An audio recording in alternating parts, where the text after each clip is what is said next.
accounting course as well because I wanted to understand a little bit more about the finance side of what we were doing because I was interested in the deals. They were really all so different that were being brought. So it was fun. It was a lot of fun.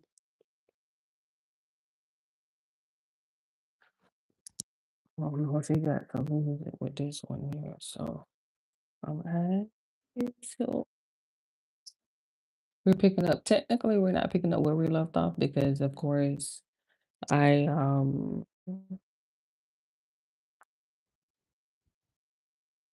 I had to make some headway. I don't know, whatever that word is. Um, so I watched a little bit last night, and while I was eating my snack, and then I watched a little bit today. And so I am at the 1 hour and 55-minute mark. Progress, progress, progress. Yes, we made some progress. Um, and check out the stats. We're at 2 million. We're 2.2 to be quite honest. So she's making some progress for sure with this interview. And that is, of course, why we have decided. Hold on, let me open up a new tab real quick. So I can multitask because Yeah, I mean, liberal in the youth sense. I think it's weird when my husband says he was always conservative. I'm like, what's wrong with you?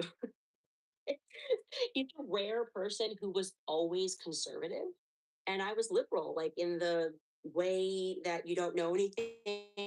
It kind of sounds better, even. Are you a liberal or conservative? I'm a liberal. I'm a liberal. What do you mean? And I think any What do you mean? yeah, what do you mean? Before you have bills, life is it's so easy to be like idealistic when you don't have to pay bills and you don't really comprehend the issues. Then you lean into the emotional issues and like live and let live. You love these like stupid bumper sticker expressions. You see it all so nice. It fits your like AIM profile.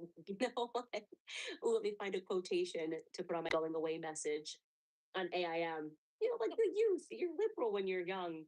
There's that expression. Gosh, who says the expression that if you're not a liberal when you're young, you don't have a heart. If you're not a conservative when you die, you don't have a brain. So, Oh, yeah, then you suddenly you're paying taxes. And you're like, hey, where's this money going? Like, why am I working so hard? And then your philosophy changes a bit as you get older. But I never was politically inclined, so I never voted Democrat. I would have very much described myself as a liberal. And if you had asked me any topic, I would have been across the Democratic Party line if I was actually voting. I wasn't. what switched it? Um, I had this curious set of circumstances that brought me to like the something that was known as the Gamergate conspiracy. What is that? Honestly, I still couldn't tell you, to be honest with you, because I'm not a gamer, as I just said. But I was trying to, I put up a Kickstarter to put together a company. I had this idea after I paid down all of my student loans and I had a little savings account that I wanted to start.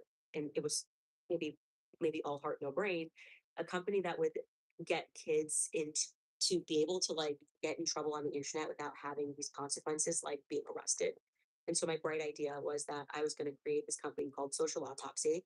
And if they got in trouble online, they wouldn't like get into legal trouble. And rather than that, it would sort of help them like, I don't know, maybe get suspended or something. Like it was like my way of trying to right the wrongs, maybe misguided from what happened in high school, totally misguided. And I was very green. And I put it up on Kickstarter and I got this weird call from this girl called Zoe Gwynn. Gamers who are watching this will know exactly who this is. They'll be like, "Yes, the gamer. That's how I knew you, or whatever." And it was really weird because she was telling me she was a victim and that I couldn't make the company. She misunderstood what we were even thinking about doing. She thought we're going to build a technology like a Silicon Valley technology to unmask trolls on the internet, which was not at all what we were doing. We had no capability to do this. We had a splash page. That's why we were on Kickstarter. I had no connections to be able to do that. But her call, she was saying she was a victim, but it was very obvious she was threatening me. And I didn't know anything about this girl or Gamergate. And long story short, after I hang up the phone call with her, I start getting hit with a bunch of threats online. It was very obvious to me that this girl was directing threats. Just my gut instinct that something was wrong with this girl. And I landed myself into the middle of a huge gamer gates like war that was being covered extensively by Breitbart. I'm really just always in the wrong place at the wrong time. And so suddenly next thing I know, Washington Post is calling me. I'm not known this time. They're calling me and they're asking, and I'm thinking these are my friends. Like I went to school, Washington Post. That is the top of the line journalism. I learned this in school. Like what I'm so flattered to be able to give this interview. And I spoke to this girl, Caitlin Dewey was her name. I'll never forget that. And she was so nice on the phone. And I said to her, yeah, and I explained to her what happened. I'm like, I really don't think that girl's just telling the truth because she was a victim and said that she was harassed on a whole 501c3 platform based off of that. And I guess the gamer conspiracy was that she was actually leading an army of trolls.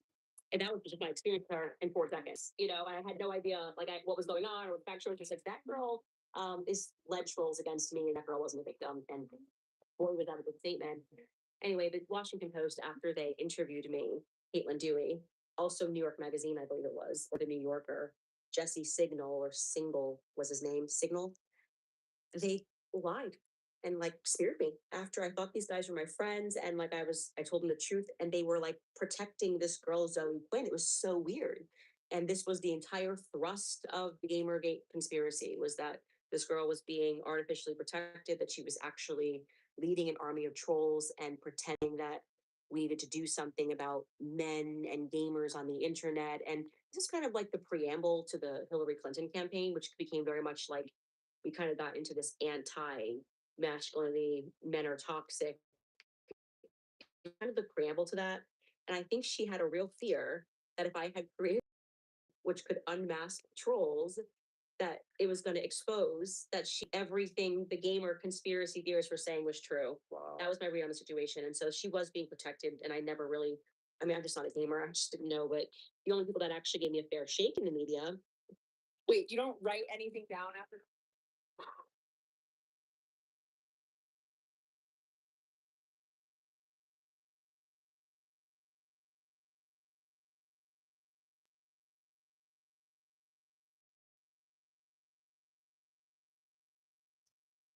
The white supremacist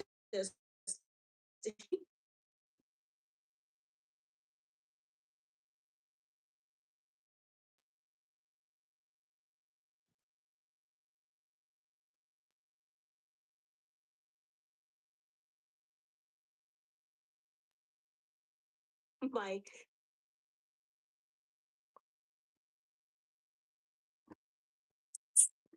It's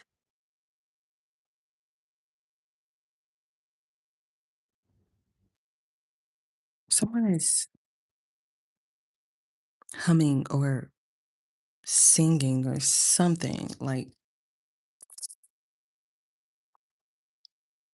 Connecticut, democratic surroundings, blue liberal-ish mind, I was really reticent to speak to them. And then they wrote the truth about what I had said. So I was kind of like, what the heck is going on? Why is up down and down up? And at this time, at the same time, Trump was running. And so I was kind of questioning my allegiance to leftist media, so to speak, because of how I was treated, and I didn't really comprehend when I just told them the truth about this random chick. And Trump, they were saying was like a racist, white supremacist, all of this stuff, and I was willing to at least listen to the other side because I now did not trust the Washington Post, and so I decided to just listen to a Trump speech without having it filtered for me by CNN or MSNBC. And I heard his pitch to Black America, and he was in Damondale, Michigan at the time, and he said, Black America, he sort of listed all of the ways in which Black Americans are struggling, the statistics, just the raw statistics. And he said, why don't you just take a chance and just do something different? You vote Democrat every 4 years. And I was like, fair elevated pitch. I like it, whatever. Still not gonna get my vote, but whatever. And then I pivoted to my trusted sources over at CNN, and Don Lemon was like crying over, and was like, he looked Black America in the face, and he said, "You are poor, you are pathetic, you can't do this." And I was like, "It didn't happen at all. That's not what he said." He gave a kind of a reasonable pitch. You've been doing the same thing. Why don't you try something different? I think that began a huge, man, can I have had this thing wrong? Like, are Republicans not all racist and backwards? Like, is there something I'm missing here? And me just sort of being the naturally curious person that I am, who wants to learn more, I kind of privately began that pursuit, and it led me to Thomas Sowell and his work and his books, and it changed my life. I really uh, love Thomas Sowell. I feel like he's like my private tutor who I've never met. You still consider yourself to be a conservative? I'm always going to be a conservative. I always was a conservative. I was raised with my grandfather. He was conservative. A Republican? Yeah, Different. I guess there is a difference now, huh? And I guess there always has been, because like I was liberal, but I wasn't a Democrat. I didn't vote Democrat. Or I thought I was liberal, but actually I was raised conservatively, and my values were always conservative, and I am a conservative. Um, I think it works. I think family works, and that's the most. What are we conserving at the end of the day is the question. And to me, it's traditional families. I think that's our best guard against the government. I think so too. Honestly, I think that's almost the only, that's might be the only thing that we really. I don't know. You had said something earlier about, we were talking about, do you feel like it's your responsibility to do what you do? And then you'd said you really trust your gut when you're hiring people. I don't know, man. I trust my gut, but maybe I don't fucking trust my gut, because the lead up to this last election was just all lies. Mm. Something happened to Trump, right? But something happened to all of them, Well, every single one of them, who else? except Joe Kent. I'm joking. I wasn't. I mean, what did you expect from Marco Rubio? Oh, Absolutely not exactly what we see. Exactly.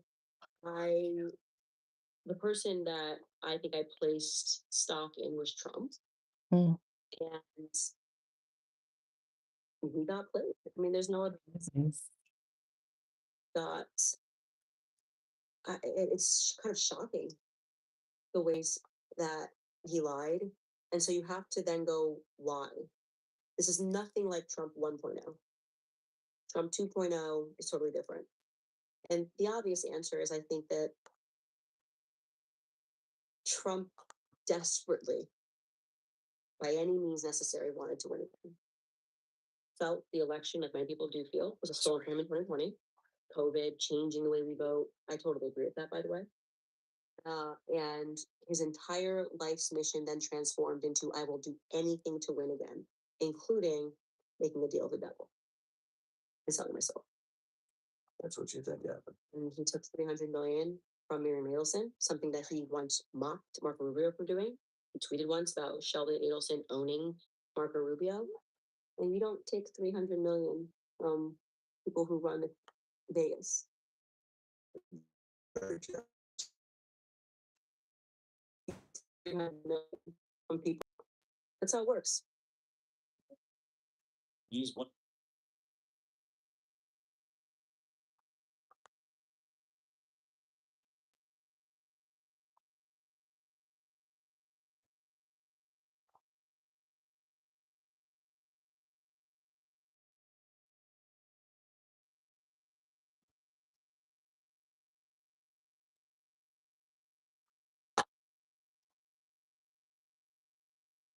That you could talk about that on the micro level. You know this stuff growing up, basic survival skills, like when people, you don't borrow money from people unless you know who they are. Like, and that's can apply to gangs, you it's time to pay up.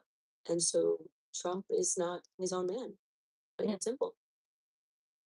Trump did not run this administration. It wasn't a gift. It wasn't, hey, I really love what you're doing. Here's $300 million. It came with contingencies, demands, one of it being if they wanted to annex the West Bank.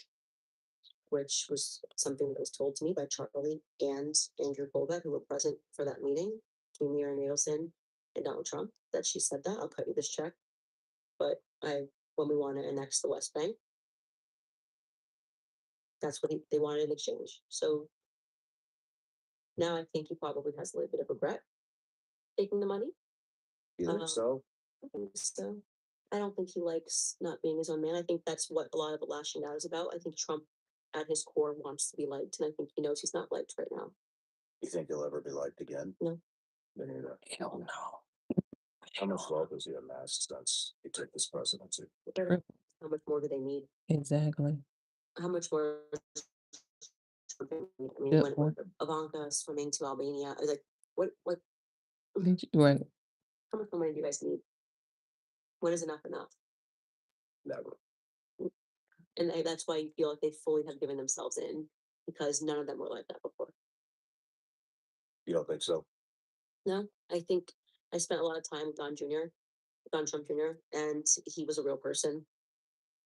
And he was certainly a very close friend of Charlie's. He shocked me the most after the assassination, because I knew Don. And I challenged right away. I challenged him. I said, if Don Jr., who hunts, that's the guy, he knows the wilderness. If Don Jr. comes out and says he believes that Charlie's neck stopped a 30-06 bullet, I'll back off. Ooh, ooh, ooh.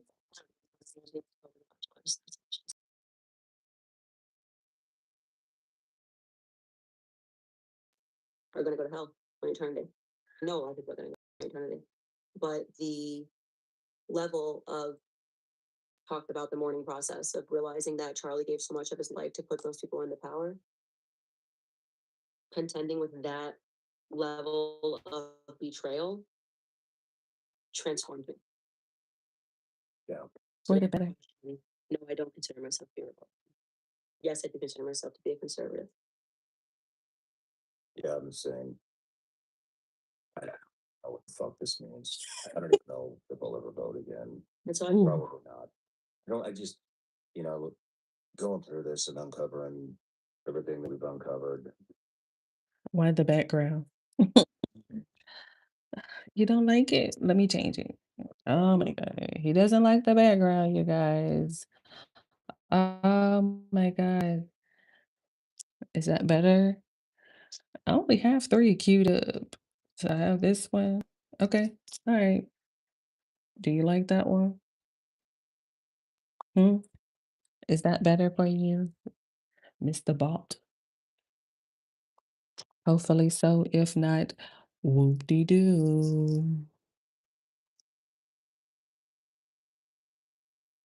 With these people, now they have my number. They can reach me. I fucking hate that shit. Mhm. What was it all for? This shit that we see. Do you think this needed to happen? Clearly. This veil to be lifted. Yeah, Oh, I have to believe that.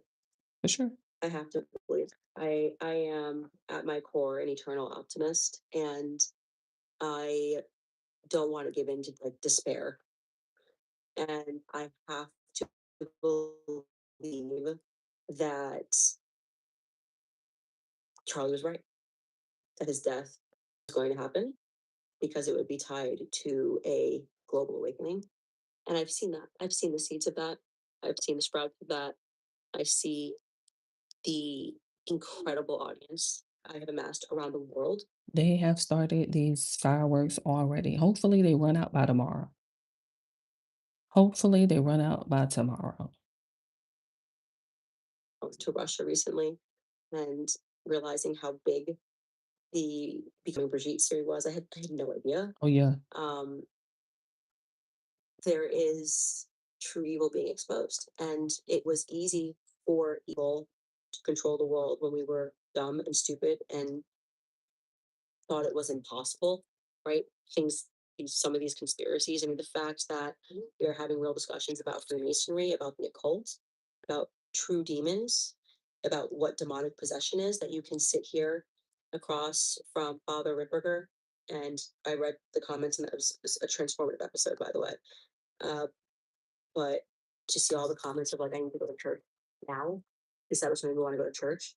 Not this guy's crazy. What's he on? The Exorcist is just a movie, just a Hollywood movie. Um, that's uplifting. I think that's uplifting, and it had to happen. I think we as a society needed shock treatment, and Charlie's death was shocking in so many ways. Not just the death, the administration's reaction to it, his wife. There's so many shock points. It shocked the senses in so many ways. It made us consider things that were so beyond the realm of what I think could have ever thought feasible. I think his assassination had to be live streamed. Mm. And people who are evil, What? maybe only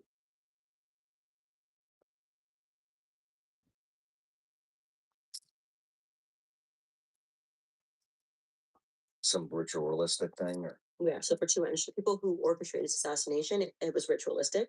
Sure. I think that they wanted it to be publicized in that way because they thought they were then going to harness our emotion from having seen it to their benefit. And what it did was it certainly did harness emotion, but it was not to their benefit. The emotional reaction that happened, if they could have controlled it and built a conduit for it, would have been amazing. If they could have just channeled it as they wanted to, literally channeling energy, a form of witchcraft. And they wanted to channel that energy toward Erica, who in my honest to God perspective, I believe she is a tried and true psychopath, truly. And I'm not saying that to be theatrical and not trying to be hyperbolic. I mean, Sure. a clinical psychopath. Oh, And I think should I put that? that is what has shocked them, is that they couldn't do it. Maybe. Yes. And so Charlie's death contributed to an awakening, and I have to keep that perspective that Keep going. Sure. Did it even go to his own assassination attempt? From Yeah, Butler. they Uh-oh. blocked the investigation. Yeah. Mhm. What do you think that was? Uh-oh. I covered that recently on my show, Yep. and it should be reopened, and I think it was a successful assassination of Corey Comparatore. The firefighter?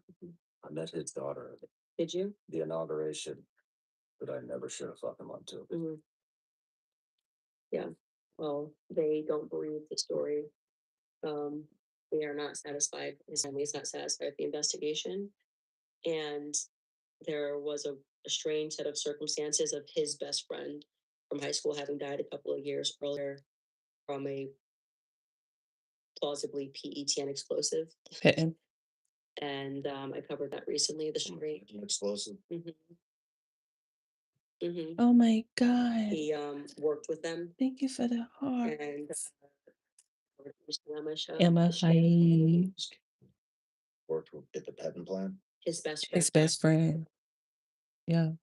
worked at basically worked. He was a supervisor at a company that dealt with patent explosives because they perforated the wells for oil and gas companies, which were explosive. He died in a mysterious set of circumstances in his backyard where he was doing stuff in a barrel and something exploded and ironically hit his neck and he died instantly. And his friends didn't believe the circumstances surrounding his death. I had heard rumors of an illegal explosives ring, sort of people getting pet in illegally. And Corey was this guy's friend since high school. Right. There's a lot of questions about, shortly after Corey died, Israel did their beeper patent explosive attack within like 2 months. It was very quickly. That's weird. All of the stuff could be considered conspiracy, but I think what adds weight to conspiracies are a lack of answers. when there's a lack of answers, conspiracies become weighted. And you can't tell me that it's normal for a man to survive an assassination attempt and shut down the investigation into his own assassination attempt. That doesn't make sense. Trump can't make that make sense. Do you think he knows? Mm-hmm. That's why he's blocking the investigation. Is it him blocking it or is it the FBI? Well, if Tucker is to be believed, you can decide whether you believe Tucker or whether you believe Dan Bongino. But I'm gonna go with Tucker Carlson. What? Yeah, I'll go with Tucker. I'm gonna go with Tucker, and Dan's reaction to what Tucker said was very strange. He was like, "Well, beat up Tucker Carlson or something." I was like, "Tucker Carlson's not gonna fight you. What's wrong with you?" But he came undone when Tucker revealed the conversation they had, and Tucker seemed to be telling the truth. That Dan said that Trump blocked it personally, and that's reflected even in what Don Trump Jr. said. He said, "My dad is satisfied with the investigation. I'm not, and I'm going to leave it there." So clearly, the directive had gone up from Trump that no more whatever. So make that make sense. You tried an assassination attempt. You're now number one in charge of the country. Why would you not just? I have no idea why you wouldn't want to know who's trying to fucking kill you. Mhm. It just Sex starts in the. Sex starts in the brain. That's it. This is like turning. it doesn't make sense to me. Yeah, they don't want. Give me a second. I need to speed her up, honey, because we still got about 2 hours. Might make sense to so many other fucking people, but No. it doesn't make sense to me. I would want to know who's trying to kill me.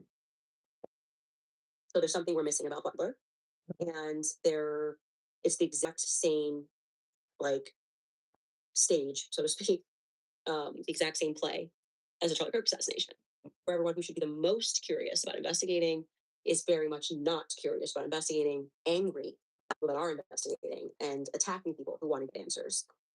The public's going to notice that. The public's going to notice that something's not right. Like, and they're going to begin to suspect the people who purport to be the victims.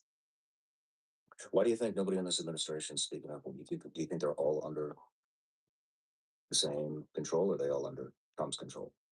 We know that Charlie represented almost a solitary voice, maybe outside of JD Vance's, in terms of trying to communicate to Trump that getting involved with Iran was a bad idea.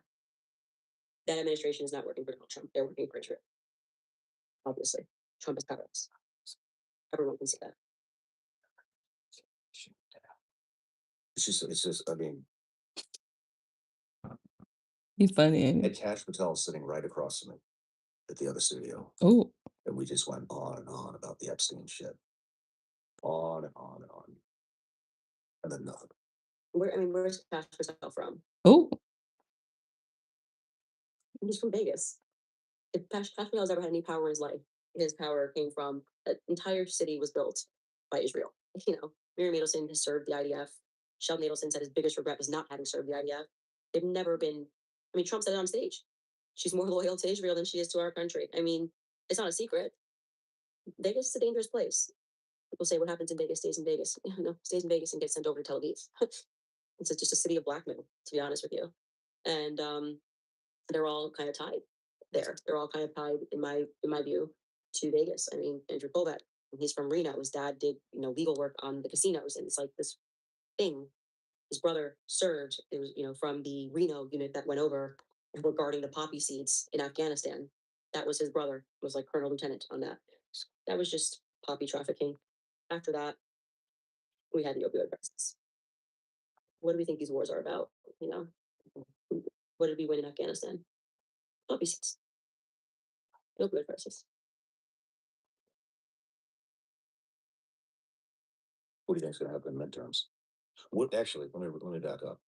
Now you see Trump speaking out against Israel. You see Vance. I don't buy it either. You see Trump and Vance. Now all of a sudden, it's like, where the fuck did this come from? right. It all seems very performative to me, and I'm not sure why they're moving to, I guess, this new act, so to speak. It's like destroyed. Yeah, maybe because They're midterms are completely destroyed. maybe because midterms are around the corner. Well, yeah, that's what I'm saying. They're fucking destroyed. So they're gonna pretend he's like Mr. Tough Guy again and standing up to Bibi. It's all very Do you performative. think people are going to buy this shit? Yeah. Do you think Israel's in on the act? Yes, Me too. I think you should take them aside at their word when they say we are the directors, the actors, we can infiltrate any organization, any company, we're the script writers. I believe that. That's a 60 Minutes interview, right? Mhm. Yeah. After referring to, how they were able to infiltrate and get the PET and explosive patent into the papers and how they created all these fake companies, fake employees. And I think about when I hear those words, Charlie in his life and how I think it became an Israeli Truman Show, but similar for Trump. Everyone around him is just working for a higher boss, and it's the Rothschilds and it's Israel. So all of that is performative. I mean, I couldn't be motivated to vote for midterms, Yeah, me neither. especially after what we saw happen with Thomas Massey, where there's against Israel, or then That's the only thing I can't really put together in my head is we see this act, we see all of a sudden everybody's a tough guy against Israel, like, oh, right, okay, mhm, right around the corner for midterms. But I also don't really believe in the election system because of all kinds of shit we've seen. Spencer Pratt's race, probably the most recent one, Massey's race. So if the elections are phony, then why do they give a shit about the act? because the illusion matters, Why does it matter? because they need. They still gotta sell So it, if truly tomorrow they came out and said, your vote doesn't mean anything, we've been running the election since the beginning of time. right? We kill people in broad daylight. Yeah, we did JFK, we did Charlie, and we're gonna keep doing whatever the hell we want. So F you. You think something would actually happen? Yeah. Because it's actually something Charlie said to me when we were traveling once. He said, one of his little pop quizzes. What is one thing that every civilization that has ever had slavery since the beginning of human history? What is one thing that every single one of those civilizations has has in common? Day in the life of a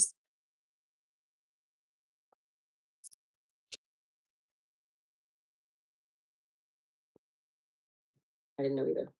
He said there were always more slaves than masters. That always stuck with me. The few are able to get all of us to behave. So what they fear is a real revolution. That's why they always stoke the flames of internal unrest, because if all of us were in lockstep and we were like, let's go kill these pedophiles, let's go take care of business, that's the biggest threat to the system. Revolution that they don't control. So instead they create revolutions over stupidity. Trans bathroom rights. Keep them focused and arguing about stuff that doesn't matter at all. BLM, racial strife, Why isn't there a George Floyd Square? This is fodder.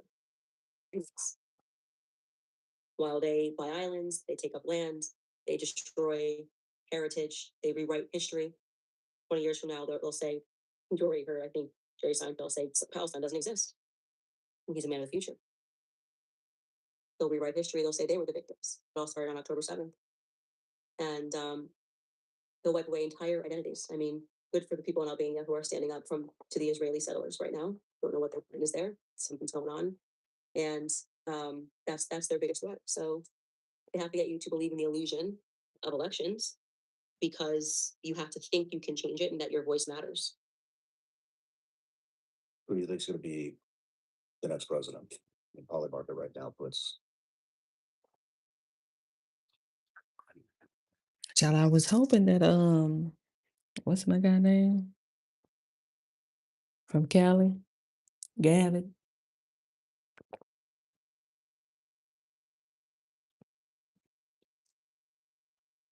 I was really rooting for Gavin, but mm, Democratic side, yeah, I think they're going to run that. That's probably accurate. But on the Republican side, there is a I didn't hear what she said. but Look, I didn't hear what she I said. don't really believe in the election system because of all kinds of shit we've seen. Spencer Pratt's race, probably the most recent one, Massey's race. So if the elections are phony, then why do they give a shit about the act? because the illusion matters. Why does it matter? Because they need. Think about if truly tomorrow they came out. We've been running the elections since the beginning of time. We kill people in broad daylight. Yeah, we did JFK, we did Charlie, and we're gonna keep doing whatever the hell we want. So F you. You think something would actually happen? Yeah.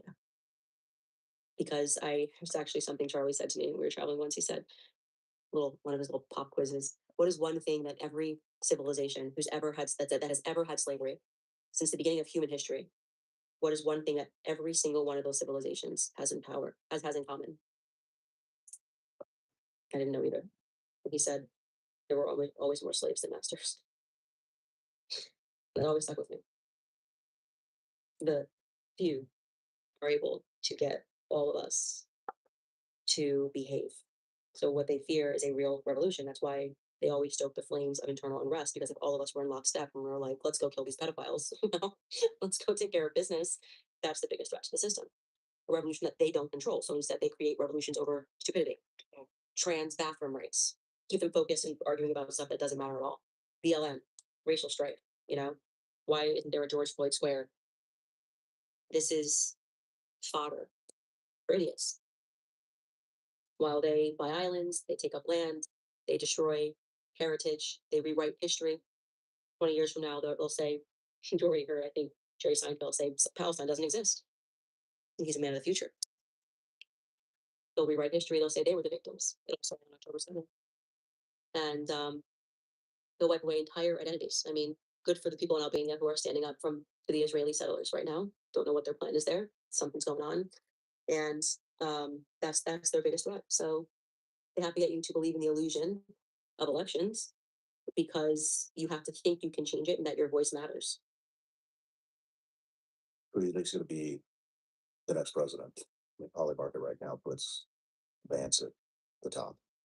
And then 2 points below is Rubio and Gavin Newsom tied. What? Absolutely not. Well, I mean, maybe with APAC money, anything goes Trump's golden boy. Yeah, maybe with APAC money, anything can happen. I'm not into political prognostications. I wouldn't put any of those people. If we had a fair system, I wouldn't put any of those people in the bucket for who would be the next president. I mean, if we're talking about on the Democratic side, yeah, I think they're going to work that. That's probably accurate. But on the Republican side, there is everyone keeps asking. I said about that, Gavin. I was like, come on, Gavin. Come on, Gavin. An apathy that's setting in. And I don't see how Vance gets around everything Trump did. I don't see how Vance gets around what happened in Iran. I don't see how Vance is able to talk his way out of that. Well, let me tell you how. All these Catholics are really leaning into being Catholic now because it's the fastest growing Christian denomination in the world. So they're leaning into that. I don't think that's going to be enough. You don't think so? No. They're leaning into it pretty hard. Have you seen it? I think he missed an opportunity to stand up to Trump on some of those points. And his unnecessary tweet against the Pope. I Right. don't think that's tough. I know. This one Yeah, group is socially engineered. So it's Watching, yeah, and they're really trying to tap into it. I don't think it's gonna work. I think people are so much more awake to, and especially and I'm gonna call this, and I don't mean to attack Vance on this, but just more broadly speaking, the faith rift post Charlie. People have their antennas up because that's been the entire Trump thing, and it's has not registered itself inauthentic. And sure, that was like a part of the evangelical world, but there have been a lot of, I think, missed opportunities for Vance to not write about being Catholic or say he's a Catholic, but to stand up to the stuff that's happening in the administration. That's just downright ungodly. You bomb a school with 150 schoolgirls in it, and then they lie about it, and then it's sort of like whatever. I don't know if you want us to do it. I think it's going to be hard for him to get around it. So, but anything can happen in a world where elections are fake and gay. Anything can happen. Marco Rubio could be the next president of the United States. Someone they can control. I hope Massey runs. I hope Joe Kent runs. He's great. I really like Joe Kent. Yeah, It's he's cool. fantastic. The way that he resigned and wrote about his conscience, and also the nastiness that Trump threw at him about his wife. I was just absolutely shocked. Nothing makes my skin crawl more than a fucking piece of shit that never served the fucking country talking shit about a guy who served the country whose wife was fucking assassinated by Al Qaeda with one of my really good fucking friends, Scotty Works. I'm glad he did it. I'm glad he did it because I think servicemen and women need to see that, because that is the perspective that Israel holds the men that serve. I believe that. I believe that it is, you are toy soldiers and We're slaves. Yeah, you're slaves. We're slaves. Yeah. We're all slaves. I've had a real awakening about We that. have to be tax fuels sending our money to And Israel. our sons and daughters to die for them. Yep. And people should not serve. I've been strong on that. It's like, if our country's occupied, you are not signing up to serve for the United States military. Your streets are not going to become more paved. Your streets are not going to become safer. Your schools are not going to become better. Theirs will.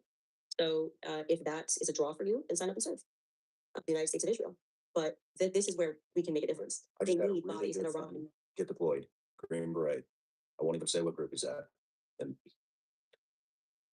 he, Mm.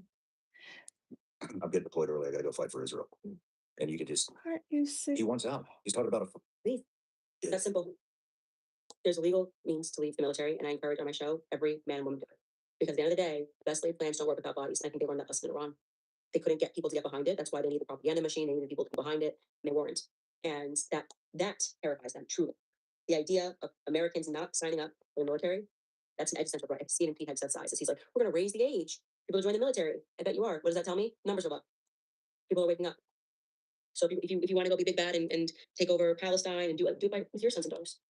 I think for a Green Beret to not want to go to war, one of the fucking highest trained units, in the fucking United States, like legit war fighters, doesn't want to go to war because he knows it's not. He knows it's not for us, and he's not the only one. It's all of them. It's fucking all of them. And when you get back, you could be so lucky to have given your entire body to have lifelong ailments, to not be able to get appointments at the VA. And if you're really lucky, I mean really lucky, the president can tweet mocking the fact that your wife died and you got remarried serving the country. Yep.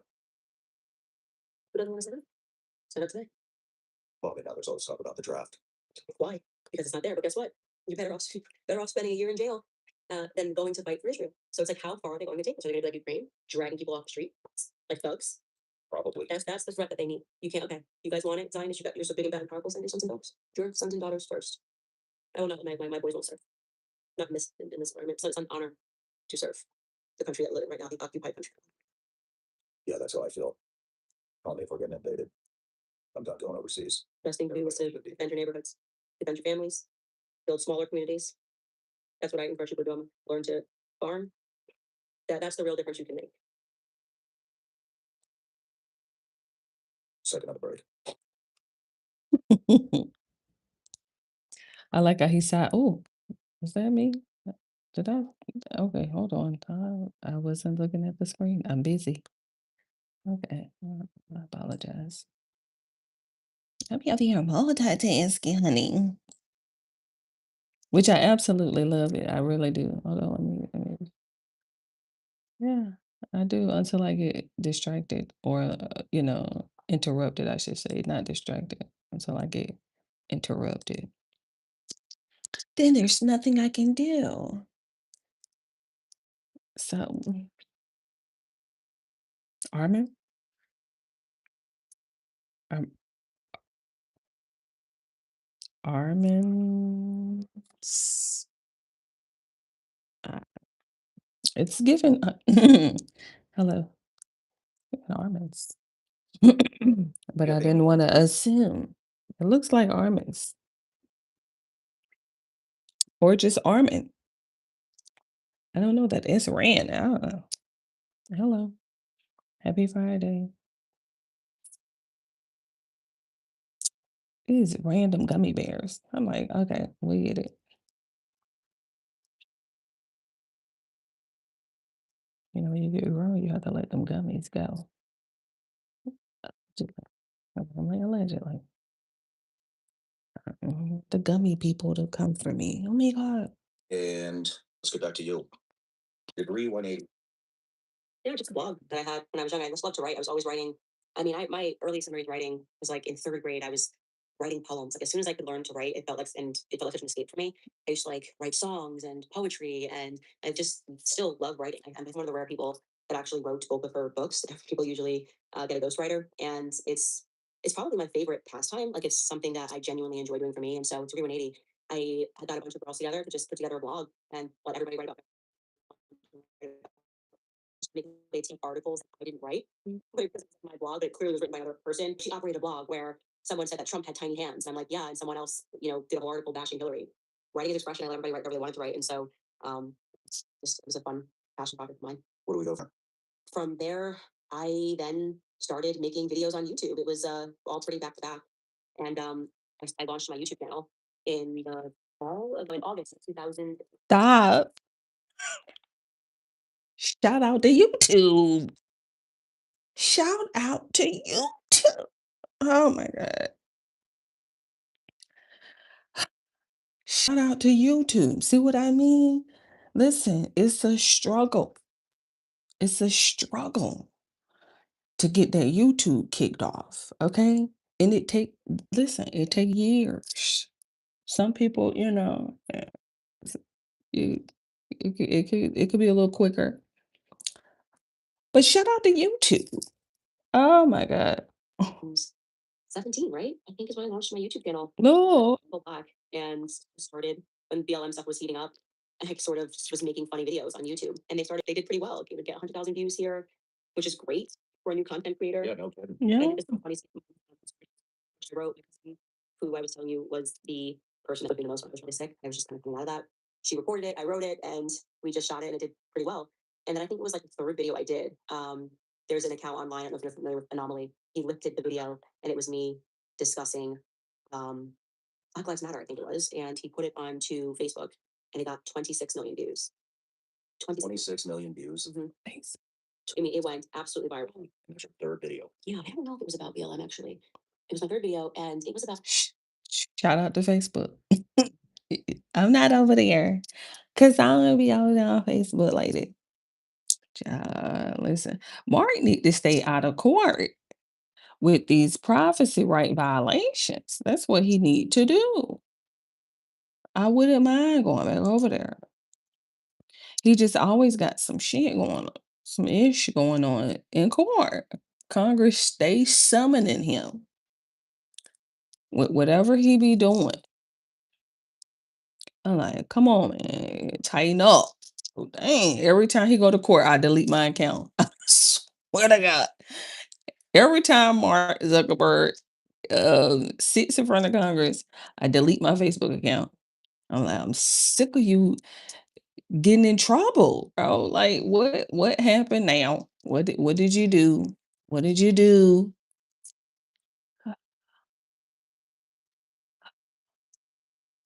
Like, tighten up, man.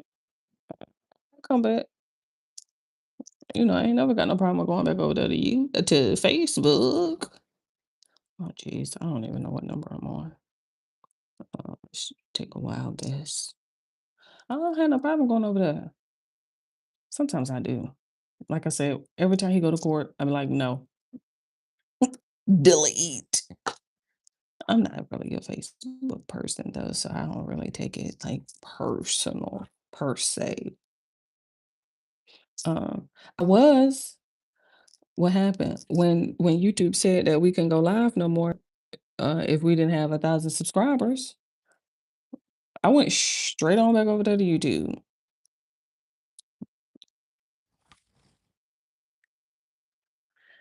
Lord, we thank you for that evolution. Just put that out there. I can't remember the talk was, which is so crazy to me. But it just went completely viral, and then I got the call from Fox News. It was Jesse Waters' team. It said, "Come on, Waters World," and the rest really was history. I got an invite to go. It all happened so quickly. It was unbelievable. After doing Fox News, I then got an invite to go down to David Horowitz's Freedom Center, and that's where I met Charlie. And people told me had to hire me. So I gave my little presentation. I was just on the panel talking about my experience, and yeah, it went. So you started your own YouTube channel, Mhm. did 3 videos, then you get connected with Charlie Kirk. That is the truth. I mean, in that order, it must have been my third or fourth video. It was super quick, and I can't remember the topic. Maybe it was feminism. It was just some topic that I was ripping on it. It went absolutely viral. You still, is that video still up? Yeah, it's still the same YouTube channel. You can go back and watch the early days skits with very poor quality camera, just doing it from my granddad's house. And it was just, yeah, literally me and my cousin. And I was like, "Can you hold the camera? I'm just gonna film something." And then I edited it myself and put it up as Red Pill Black was the moniker I was using.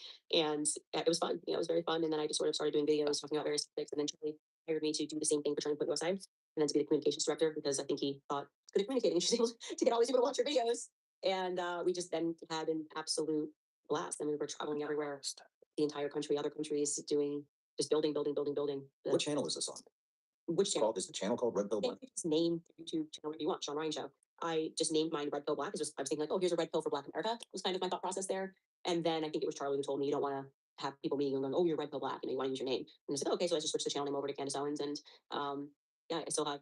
Is that your channel or is that Daily Wire's channel? No, I had to pause my channel. I really kind of paused it when I started working for Turning Point USA because I was making videos for them, and so you'll see that gap. I kind of only made a few videos really, and then completely stopped and was doing work for Turning Point USA and still making videos, but making the content for them. So it was TPUSA videos really about various topics, which were still doing very well. And then had kind of got the firepower of I don't have to edit my own videos and things of that nature. Then when I took the job at, and it's a prayer review, so I'm like, Hold on. So, how, I mean, I know you and Charlie were obviously very close. for 12, Slow down. Talking fast. Always talking so damn fast. Slow your ass up. How fast did that relationship develop? Oh, right away because it was a small organization. This is before they had the offices in Arizona, right? So Turning Point was small. If I remember correctly, you should obviously have to call the company, but they were under 10 million a year, I think. When I want to say like they had cleared like 6 million a year, and it was fun. It was like when it's a small company and it goes like a startup, it's really fun. Got to work harder, sleep less, but that's when like the best memories are made. And Charlie was wired to work like that, and I just from my grandfather and wired to work like that. And so we just lived out of a suitcase, Wow. doing every possible event. Charlie had this thing where you do every single Fox News show. So we were up at the crack of dawn to do Fox and Friends first, within the 4 o'clock a.m. hour. Wherever we were, because they have their little studios that you can run to and do a hit.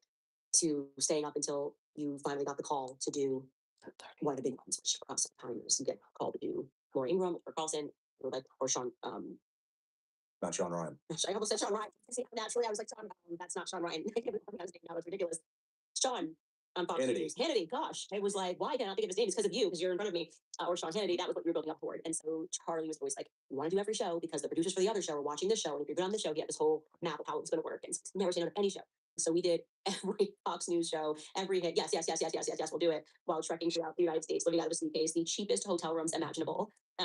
Like literally the walls were so thin, a lot of them were airport hotels. Like I could just hear Charlie turning on the shower. I could hear Charlie snoring. There's just a thin, it was like a sheet of paper between our rooms, and it was fun. I mean, there are so many just little things like that I reflect on now. They're just so funny. Like if you get somewhere and then suddenly your suitcase can come through, and you're going, oh my, so we have to get up to crack down, find the earliest Walmart, buy a blazer so that we can do the Fox News hit at 6 a.m. And it was madness. A lot of coffee, a lot of Chipotle, so much Chipotle.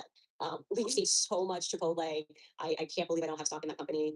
It's not to hire us still. Oh, I Some things we're eating as much of it, drinking a ton of Starbucks, and yeah, and you just really traveling with someone is the best way to know someone. I can tell you that for free.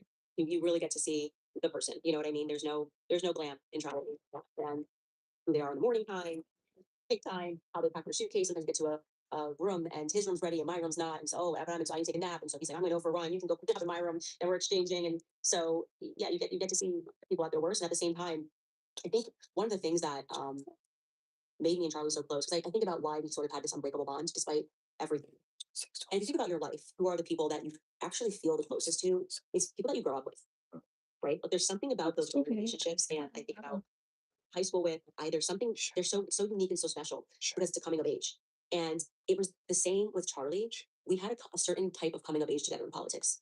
Neither of us was very well known, right? We were very idealistic about what politics was. We thought we could change things. How old were you when you started trying? I was a lot older than Charlie was. I was 26. 26? Yeah, and I want to say Charlie was 20. Don't quote me on this. I feel like I was 26 when I started making my videos, but I might not have been. And then Charlie would have been like 21. I have to figure that out, but that sounds about right to me. But they still kind of growing up together. at that Yeah, point. but it is when it's growing up, then there's like that growing up that happens. You also knew each other before it all happened. That's what I Like, mean. there's We a weren't trust we weren't well before. known. Neither of us were known. When I started working for Turning Point USA, I didn't have even 10,000 followers on. I think I had maybe I had about like 30,000 followers on X that were following my videos. So I wasn't well known. Charlie wasn't well known, and we were trying to build something, and like we thought we could really change things. So there's an innocence there too, where you're like, wow, we're in the excitement of like looking back on messages like Donald Trump Jr. just retweeted me. You know, he knows I exist, and this person just retweeted me, and so Laura Ingram just asked me to her show for the first time, like, and there's an innocence even looking back and reflecting in Charlie's life. By this time next year, you're gonna have 100,000 followers, right? And so there was a coming of age. I think is what made us so close, and then also realizing, well, politics is really nasty business, and then people that because we were so naturally trusting, we thought this was a fair game. We're gonna work hard, and Charlie used to always say, we can always what is the one thing we can control? We can always outwork our opponents because that's the one thing we can control, and we did. We outworked them, and that's how we climbed. And the moment of then Kanye feeding me, like never forget that morning was just in tears, calling Charlie and just being like, "We made this happen," and everything really sort of exploded after that. But that's what it is. I think is it's a coming of age, and you can't rip that away. You can't rip that away to see people in that environment and watch them come up and watch them navigate so many snakes and to earn where they are. Like Charlie earned that, and I fought and I earned, and then to watch people cut his life short, and then to watch people who didn't earn it say it's mine now. Mm, It just doesn't work for me. What was the goal back then? What were you guys doing? Well, my goal was to change Black America, and I'm laughing because it just seems like my view, the worldview was so small, and what the problem was. It's like, I'm going to get Black America to realize that the Democrats are lying to them about Black Lives Matter and keeping us focused on race issues because we're not ever going to get ahead. There's so much bigger than Black America. It's all of America, and all of us focus on various issues. And so that was like my micro issue I cared deeply about, wanting to wake up. And also, I was pretty passionate about the feminism thing too. Right. And Charlie truly wanted to rebuild the currency and make it palatable for the youth and build an organization based on free markets and capitalism and showing the youth that like actually it's kind of cool to have a brain when you're young too, and to make conservatism hip, I guess, amongst a very liberal organ of college campuses. And he did that. He did that. That's what it was back then. It was going to campuses. So let's be 28. Oh my. I couldn't hit the mute button fast enough. Every time I hear some music. Building, disrupting college campuses, which had become sort of these centers for indoctrination. And we just felt like we could change this. We could change the world. It's 29. Used to listen to Rush Limbaugh. Like Rush Limbaugh was his Roman Empire. Mm. Loved Rush Limbaugh. So the way that I felt when Kanye created me, I was always more cultural, and I knew what Kanye meant to culture for people like me who grew up and didn't know if he sort of ever. So to speak, for him, he felt that about Rush Limbaugh. And so when Rush Limbaugh on his radio show mentioned there's this young guy, Charlie Kirk. I mean, made like that was his moment. Was just. That's so funny because she laughing and she brought up Yay. Mm, you have to hear the song. I'm like, I understand that. And then the crazy thing, out of all, he didn't have to name the song Hail Hitler. Bro, you did not have to name the song Hail Hitler. Like, because he was talking about like some real life issues in that song. You know, they're not letting him see his kids and all that stuff. And you know what I mean? He was talking about some real world issues in that song. It's just when you put that song, I think I had him on my AirPods the first time. And I immediately told myself, oh, I need to hear this in the car so I can blast the speakers. And it definitely mm, did not disappoint. Because I'm talking about the beat was going crazy. I was like, oh my God. I like these little songs. I did. I really did. I do. I like it. I got it screen saved. Like you can't find it nowhere. I don't know what. I don't know what made me. Oh, because somebody was talking about it. I can't remember who was talking about that Hell Hitler song by Ye. Um, but they had said that it had dropped. And I was like, oh, let me go look. And of course, I'm looking up YouTube and I'm like, well, I go to my YouTube channel, my music channel, and I'm looking and I'm like, nope. And I went over to the World Star. They had it. Ironically. So I wasn't really tripping. But my spirit told me, you probably want to screen save it. Because I don't even think I can find it on World Star, to be quite honest. Like, I can't even find it on World Star, which is obviously very disappointing for sure. Um, some just told me to screen save. Some just told me to screen save the dang song. Like, it's so ironic. And I definitely did. For sure. Let me get back to Candace, Lord. How much time we got left? Let me check. Because I'm finna get ready to take a break. And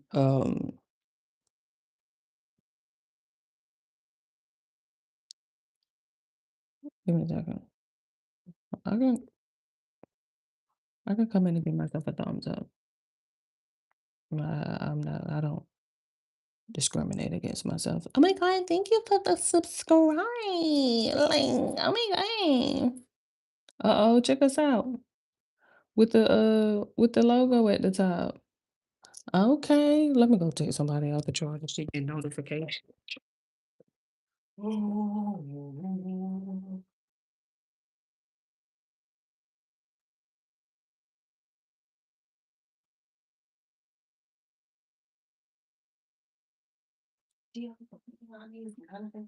and stuff.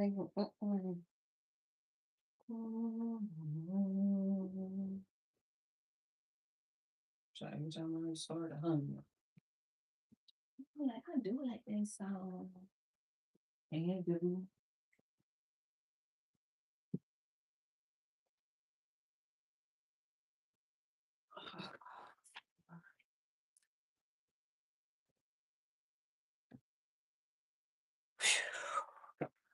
I did need to get up and stretch my legs. Um,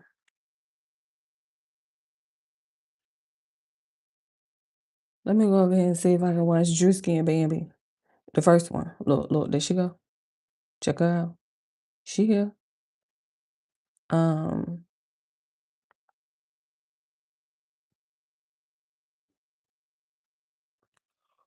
uh-oh. So I had a figured she was gonna cook some food for us. You got cook with an old song. I want to see the video. Could have been Daddy. And then the cipher. And then Joe. Look, 6.7. Oh my God. Oh my God. Oh my God. I'm just taking a break from Candace. Just I need to pivot for a little bit. Um, just for a hot second. I'm like, just give me a second. Let me um what did say? Cleanse my palate. 'Cause it's a long interview. It's 4 hours. Like I said, I tried to knock like an hour of it off. Okay, here we go. And then they be having music and stuff. I just hope she don't be doing all that hollering. She cute. Why he keep- why is she screaming at the kids? Yes. I ain't never seen two bull masters playing a pit. A lot of work that we have to do. Yeah, it's look like a bicycle seat. Detonate the whole body. Keep the soul, kill the body. I want to keep it big. All right. Why that baby look like Donnell Jones? Who you to get that baby? So I hired one of my cousins to be homie the clown. He been on and off drugs for the past couple years. He in one of them programs you gotta do shit with kids. I told you I was gonna do something special for you. Here you go. There it is. The Fiat. She was mad about that damn Fiat too. Here you go. Music and shit. Okay, Hummer. It's nice. Uh-oh, she crying. What happened? Oh no, what happened, honey? You and Dada, man. You know, the thing about me, we still don't know if you my kid, man. Look at Drewski. Your mama was doing a lot of that clubbing and stuff. See, you don't even know what you're crying for. Right. Of nicotine addiction. Your mama was smoking hookah and going to clubs and shit. Oh, who in that with the vet next door? Go on down the gold room in the city, huh? Like, y'all do pup cups here? Yeah, we do pup cup, friend. Get a little pup cup for your ass. It's disrespectful. It don't make no sense. I can't believe she let him. Need to get a drink a pup cup. Oh, okay. All right, bet. All right, now. I got your pup cup. Come on. Hold on. I know you want it. You can smell that motherfucker, can't you? You ain't lactose, is you? Hey, this baby lactose intolerant? No, I got a little pup cup. There ain't nothing to drink. Little pup cup. Do you see the could have been on the seats? That must be his car. Dog, exactly. That's what I'm like, he's so disrespectful. It just irks me sometimes. she want it. You hear her barking like she want it. He's I cannot with this dude. You see, take your kid to work then. No, I ain't saying this my kid. This how you get by on taxes and stuff. Yeah. It's something about income having them in the house. It's an in-house tax return thing that's been going on. Everybody be talking about it.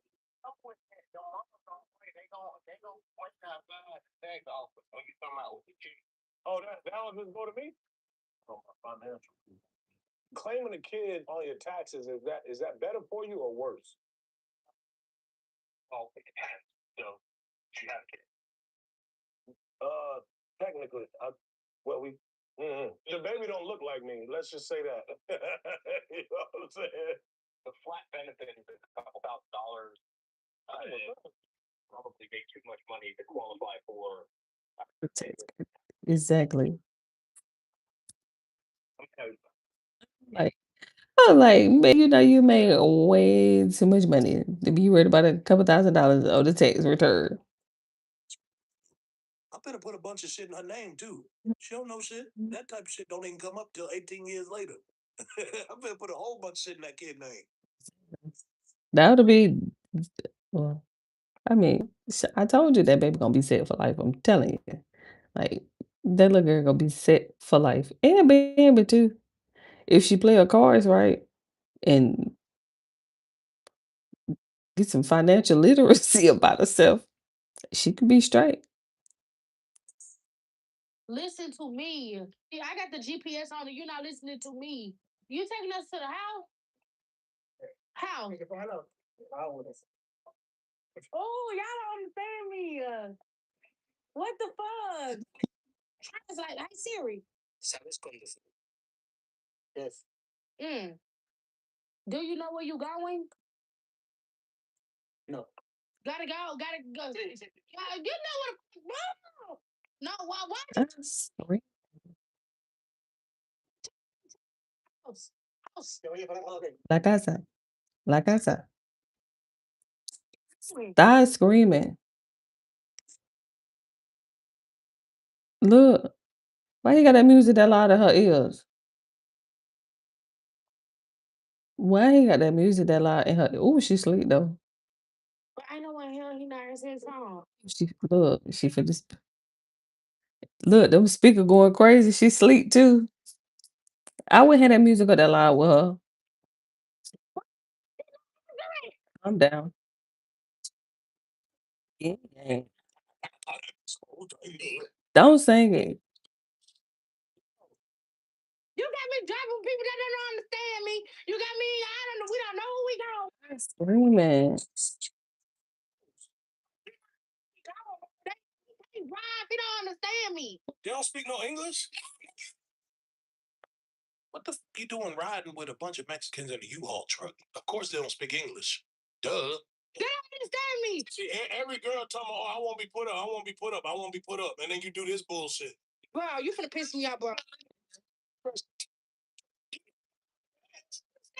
Look. These two, man. Hey, I'll see you there. bye. They stupid. I needed the comment relief for a minute because it be too much information fooling with Candace. Look, he's stupid, ain't he?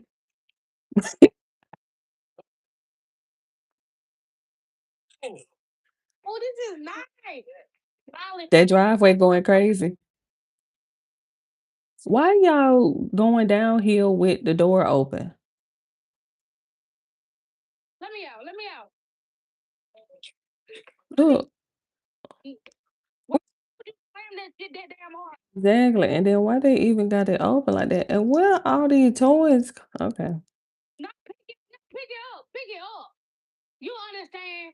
How he gonna move the damn shit by himself? Underlay. I know I won't say it. Come on, let's go. Look at her. Look. Why is my baby, bro? How's my baby supposed to sleep? No, you're not getting paid.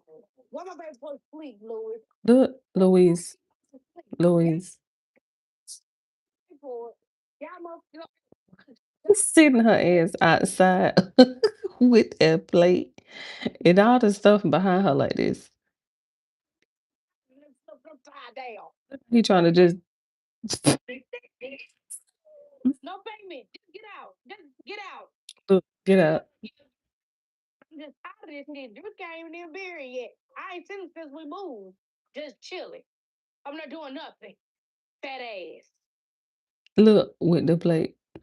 Pull them pants up, big girl. Look, don't slam it. Nos vamos. Yeah, let's go. We out. Gorda. Gorda. No me dio dulce. Le dije a esta gorda. Que ella te estaba comiendo. Ella te estaba comiendo. Sí, ella se comió. La gorda mucho. Mucho habla. Mucho. They lit her ass up. Well, fat ass keep talking and shit. Ain't even pay us, ain't give us no lunch. Shelly and I, we did not know what to say.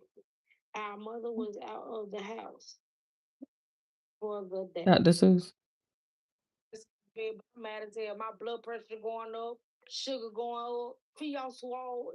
Do have me, please.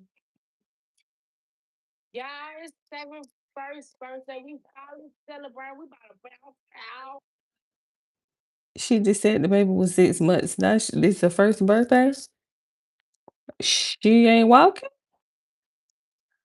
because y'all was on Krishan Rock Jr. ass about him not walking by one. And yeah, I look around. We brought out all 7 friends. How the fuck the kid got friends? She don't even talk yet. Is she even in school? Where the fuck you get these kids from? It's an arrangement in the backyard. Kids from age 1 through 7. They gonna call CPS on us.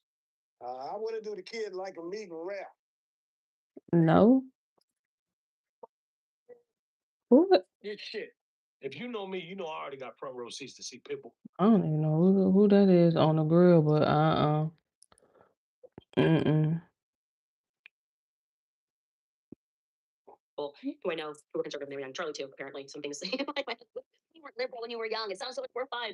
But Charlie was these are like his boy genius or whatever, and so he was really shaped by Rush Limbaugh. And yeah, by the end of his life, he was doing Rush Limbaugh like on call him, and he wanted to one day have a radio show. He was like, "You guys every day and down, just 3 hours the radio and the grind of that." And he wanted to one day have his own show and be like Rush Limbaugh.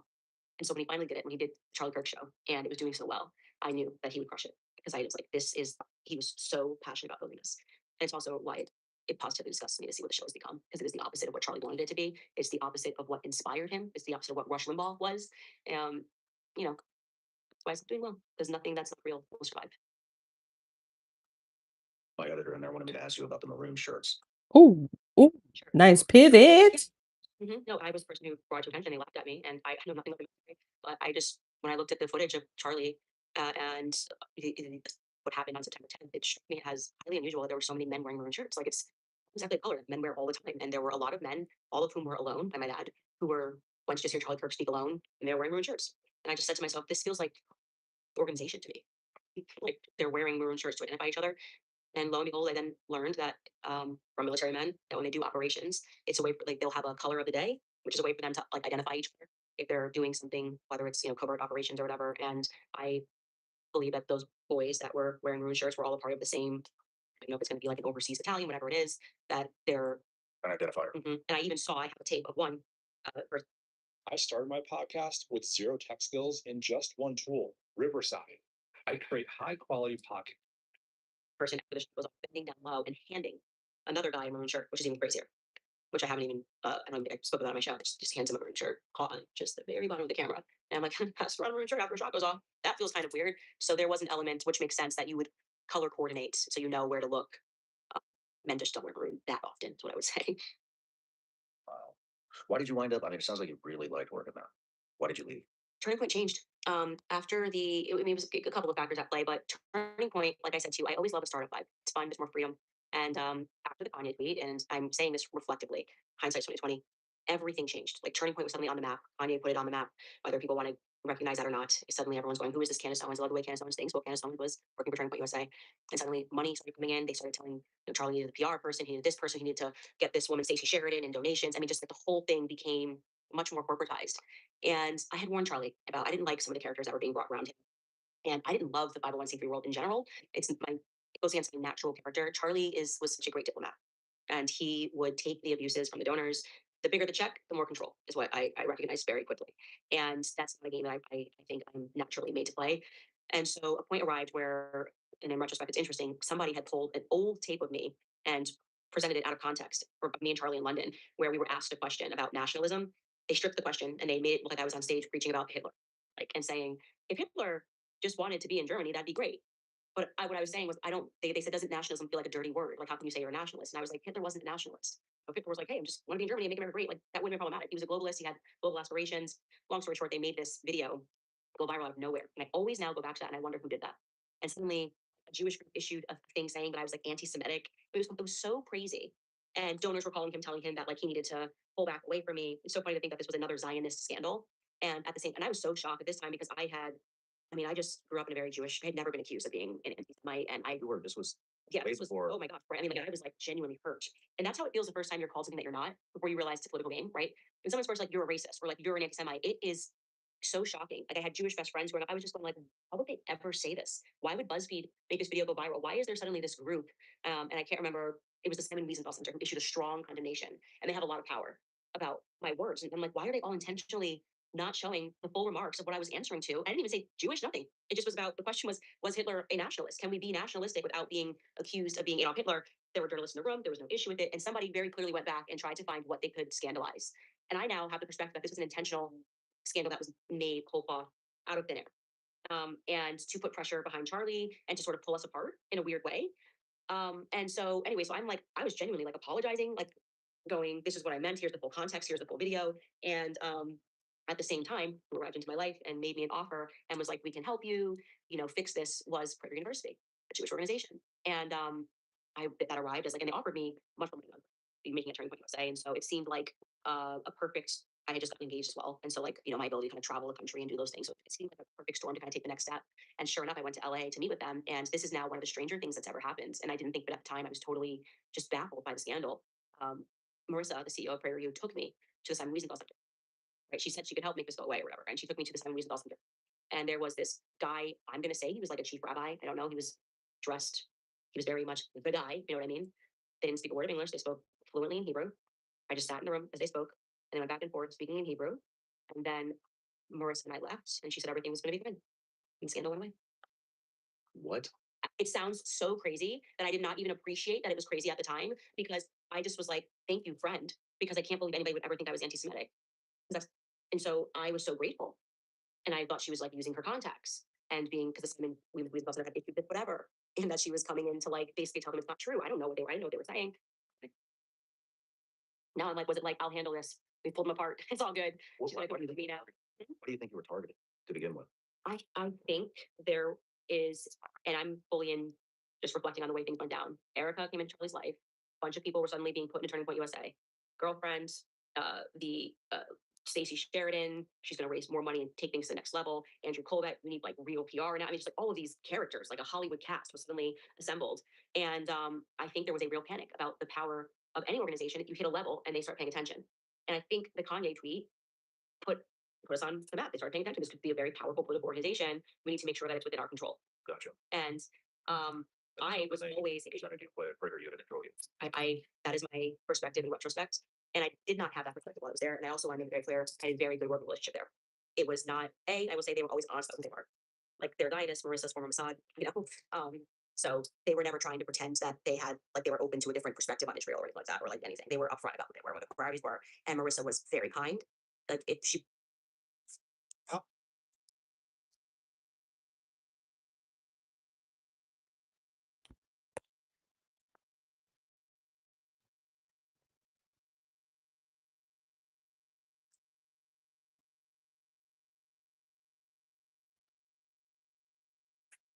she was damn good. That's why she probably was in the Mossad. Like, you know what I mean? Like the best kind of handler is one that's you think is your friend. And she was there for me through a really tough personal time in my life as well. And so that was a hard relationship for me to mourn in many ways because I'm naturally, not looking. I don't open up to people about tough things that I go through, and she was there for me for a really tough time.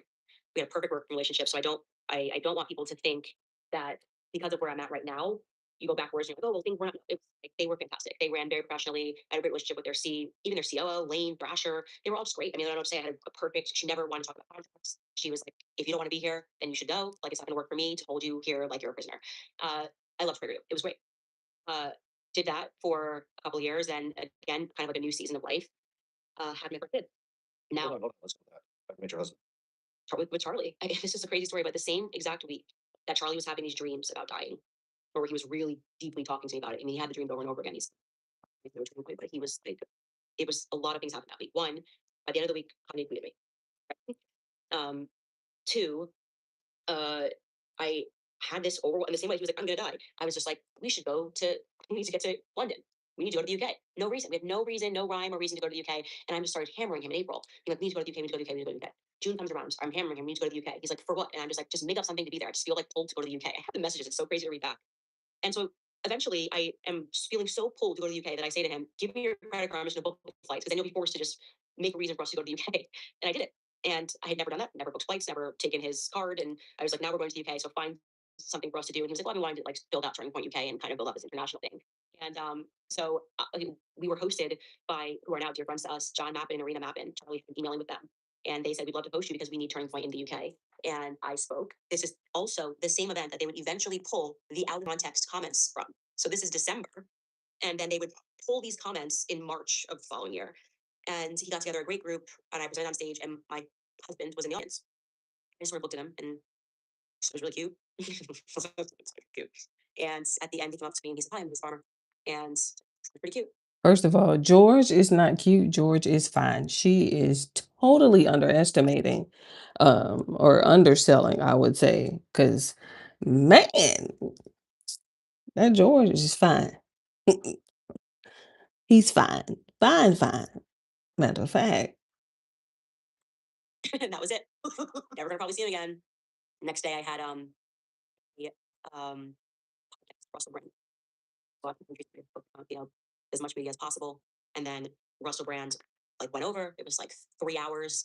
And my assistant somehow had a miscommunication with PJW. There was going to be this Turning Point UK launch dinner where a bunch of political players were brought to the room. And PJW was supposed to be, unbeknownst to me, I don't know if you know who he is, he's a YouTuber in the UK. And long story short, I didn't know what was happening. It was not in me and Charlie's calendar. We had no idea what was happening. I was going to go to Russell Brand. Charlie did some press down there back in London. And then we met to do another media event. Suddenly realized, I'm told by my assistant that I'm running 3 hours late to a dinner that I didn't even know was happening. So me and Charlie jump into a taxi, book it, and are like, Mike, like how could this miscommunication have happened? Important political players, nice small intimate dinner of like maybe 18, maybe even smaller, maybe like 15 people. And I walk into this dinner and George Farmer is hosting it because he wanted to get behind Turning Point UK because him and his father were very involved with Brexit at the time. And his father was at one time the treasurer for the Tory party. So they were involved in politics. And he just thought Turning Point UK was a great idea. And he was helping his friend PJW put together a little dinner for Charlie and Candace. And so we arrived 3 hours late to this dinner. And George Farmer is there. And I see him. And at this point, because his friends were like, mate, are they even coming? He's just plying everyone at the table with alcohol because like he's humiliated that nobody's and he doesn't know what's happening because he's not talking to me and we had no idea what was happening. But Charlie and I get there, we don't like this is so out of our character. We never show up somewhere late. I don't know where the ball got dropped. I blame PJW, and so does George. And we immediately just went around the table and I just started every single person. Obviously, thank you for being here. Da, da, da. We sit down. I sit down next to my husband, future husband, and I tell you, I just looked at his face and I knew he was. It was the craziest thing. I just knew he was my husband, and he didn't speak to me clearly because he was thinking the same thing. Like he knew his wife and had already texted his friend after hearing me speak the night before. And he wrote in writing, I'm going to marry Candace Owens. And his friend, who was the best man at the wedding, was like, mate, you're an idiot. Like, he read this at night before our dinner, read the messages, and it was the exact same thing was happening for me. And I'm saying to my assistant, like, and we didn't say anything. He was then too nervous. So I spoke to his best friend, Nick, who was the best man at our wedding. He chatted with him the whole time, and I'm just sitting here like, man, I want to talk to this George Farmer. He's just so cute. And Sexy, man. and then at the end sent me a message on WhatsApp and said, thank you so much for coming to church tonight. And I was like, you should come to Student Action Summit, which is going to be next week in Palm Beach. Had no idea if he had a girlfriend. Was really hoping he did it because he was my husband, so it'd be weird to get a girlfriend. Great. It'd be so weird if I found my husband's girlfriend. And he flew over with a girlfriend of his, and the whole time I'm just trying to figure out like we're doing SAS, all this stuff, we just put it on the roof and figure out if those two are dating, like if my husband has a girlfriend. And there was this donor to Turning Point USA. I used to stay at her house when we had an event in Palm Beach, and she's older. She was like 75, and she's at the age where they don't care what they say. My work is easy. Ah. Shout out to 75. I'll get there. That's a long way, but I'll get there. You know, you have to change your diet. 75. Child, you be on saltines, unsalted. I was gonna say Ritz, but Ritz be having too much salt on their crackers. Townhouses. These are together. Like, so I did this thing, like I'm telling you, I've never done this. This is so funny. And we had the event at it was at Mar-a-Lago. I remember the was wearing, and then he shows up wearing like a cummerbund, like I mean Englishmen their suits, right? So he shows up in like James Bond, and I'm like, okay, everybody stop. That's my husband. Like obviously, like, Sexy. I'm just like this is crazy. Sexy. Just everything down. Sexy. Just breakers, and we had a conversation, and the conversation just completely flowed. We were actually talking about Vladimir Putin, which is really funny, and we were talking about planes and overcharging for suitcases, and I'm thinking like, okay, I don't think he's dating this girl, but she was there, and we were kind of like talking, and so I went back to the donor's house, and I was like, I am going to message him and see if he wants to like meet up. What do you call it when you have like a late night? Is it like a Booty call? cocktail late night? What do they say? I don't know what people call it. There's a nice fancy way to say it, whatever. But I'm like, I'm gonna text him. Okay, here's how I'm gonna figure it out. What's the booty call? And see if he wants to meet up in like the lobby of the hotel. And I'm gonna shoot my shot. And if he answers, then like, okay, there was definitely something there. And if he doesn't answer, then there was nothing. Okay. And he said, like, I texted him. I texted my husband, who I thought was my husband head. And I'm like, hey, like, do you want to go grab there's a word for it, whatever, in the lobby or whatever of the hotel? No response. No response. Going backward and going over this together, he was like, I was just knocked out sleeping. Of course, you're thinking 1,000 different things. And I'm like, gosh, he's dating that girl. He's totally dating that girl. Yeah, and so yeah, I was like, okay, he's gonna. And then the next day, we went to to the donor's house again, and she was just like, you guys make such a cute couple. And I was like getting all these signs, and then after he left, he called me, and we talked on the phone for like 3 hours.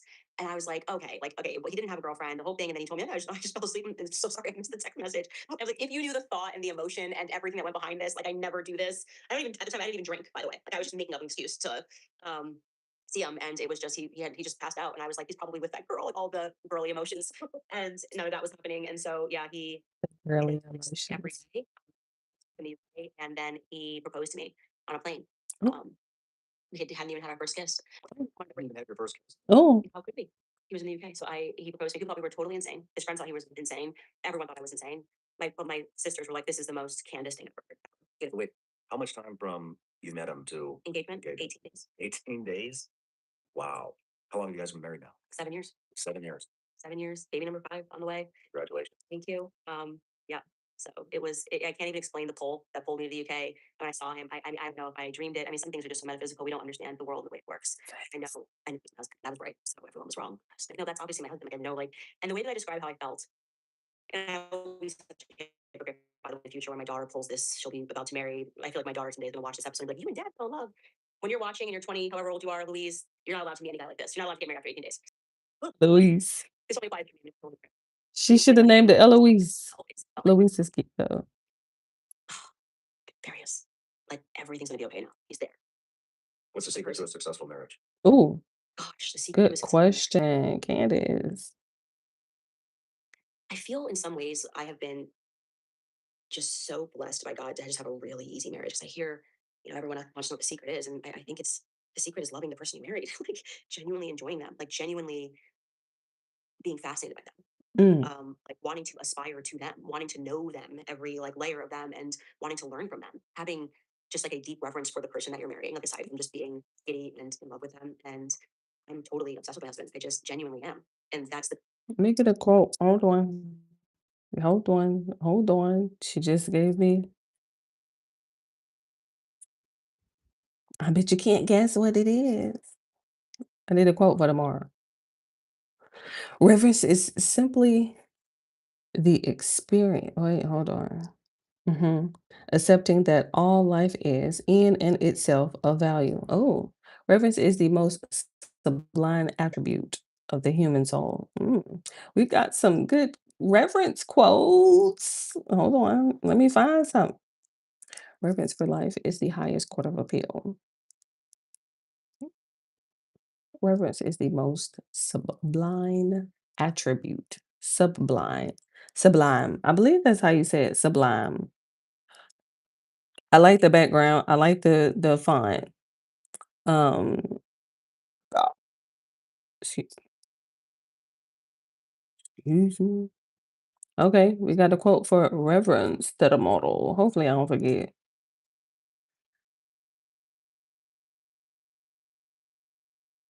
In the world, I feel like I cheated in life somehow with that. I just got to marry the person of my dreams who wears a suit like James Bond. Like I'm just like he's perfect in every way. And the best thing is just to see who he became after we had kids. Like men, you unlock something, and I'm sure it comes from I'm a dad. You know what I mean? Right. Figures it out, and we have a lot of boys, so I think there's even more pressure applied. Of I now need to be the model of the father. And I'm a father. What kind of a father do I want to be? Because that's going to impact my boys. And he loves his dad. And I think he felt the pressure of wanting to be who his dad was to him. And this pressure just created a diamond, you know? So he has just, I'm just amazing. Like he's just, my husband's good at everything too. It's one of those people who hasn't He's been, sexy. understand marketing and, but he can just learn any subject in a day and then suddenly fully comprehend it. I mean, you can talk to my husband about any subject. It's unbelievable. So I don't know. I just adore him. I think that's kind of the secret is adoring the person. It's been really easy for us, which sounds crazy because on the external, it's like this Same commercials over and over and over again. constant hurricane, a constant tornado. But to see, especially during the year of the Daily Wire stuff, how he just built it, like understood the whole, never podcasted, understood it, did the ads, redid the contracts, you know, all right, gotta figure this out, whatever. And just, I could have never survived that year of podcasting. Wow. He's a Baby- genius. He really Baby is. number 5's on the way. 5. I've just been in a constant state of pregnancy. Like an elephant. Elephants are pregnant for 2 years. I feel like I've just been pregnant for a long time, but I'm blessed with very easy pregnancies. And we didn't realize how much we were gonna love being parents too. Like that was something that surprised us. Elephant's pregnant for 2 years? I bet that was I don't know. You hear so much about marriage. Be careful when you get married. And I feel like there's so much nonsense out there. Like you're all like you're walking a plank or something. And I feel like my life began when I got married and when I had kids. And we just, our kids are just the best. My kids are awesome. Like I think they're so funny and they're kind and they're so smart. I know I sound biased, but I really do have the best kids. Someone has to have it, right? Someone has to have the best. It's me. And we just love it. We love being parents. The happiness that comes from it. And the security that comes from it. Like they're getting security from you, but you're getting real security from them and realizing something what matters. It changes everything. And I laugh at that younger Candace who's like, whoa, this person retweeted me. That's the goal. Whoa, I'm gonna do this show tonight. And now it's how fast can I get home? So and so did this today, like texting each other, like the stories of like little conversations that watching children contend with the world and try to reason and the oversimplification, the beauty of the oversimplification of a child's mind. It's so special. It really is. And now I get to work from home because thank you, Daily Wire. The blessing of that. I wasn't expecting to hear today is a thank you to the Daily Wire from Candace Owens. I owe them so much. I owe them so much for ripping the carpet from under my feet in the most glorious way possible. I mean, God is always looking out. That I look back on that and you just don't doubt what God's doing, even things that you're like, why? Well, you're not meant to know right now, Candace. And then God just showing me that he just was throwing me a lifeboat, you know. Now's a good time. Get out of there. So I have no regrets. Good for you. Mhm. You brought up, I think it's Blexit. Mhm. What is Blexit? Well, Blexit is what I was building alongside Charlie when I was really focused on wanting to motivate Black people to wake up to the Democrat Party. Okay. And so that kind of happened in Kanye season. And then when I realized I did not want to do not for profit and I loved podcasting, which I got to do with PragerU, I sold Blexit back to Turning Point USA because I also just couldn't do that all. Like I was after getting married and being pregnant, I was like, I don't want to do not for profit and do a podcast and do all this stuff. Mhm. So it allowed me to focus on podcasting, which I just found a knack for. I really love conversing with people and communicating. And I've got my dream job, so to speak, right now. It's to do it for myself. And you did that with Brandon Tatum. Mhm. Is that the former police officer? Mhm. Are you guys still tight? You know, Brandon, I always say he's like a brother to me, and I think it's that same coming of age thing. He was there, you know, Brandon, me, Charlie, doing stuff together, building something.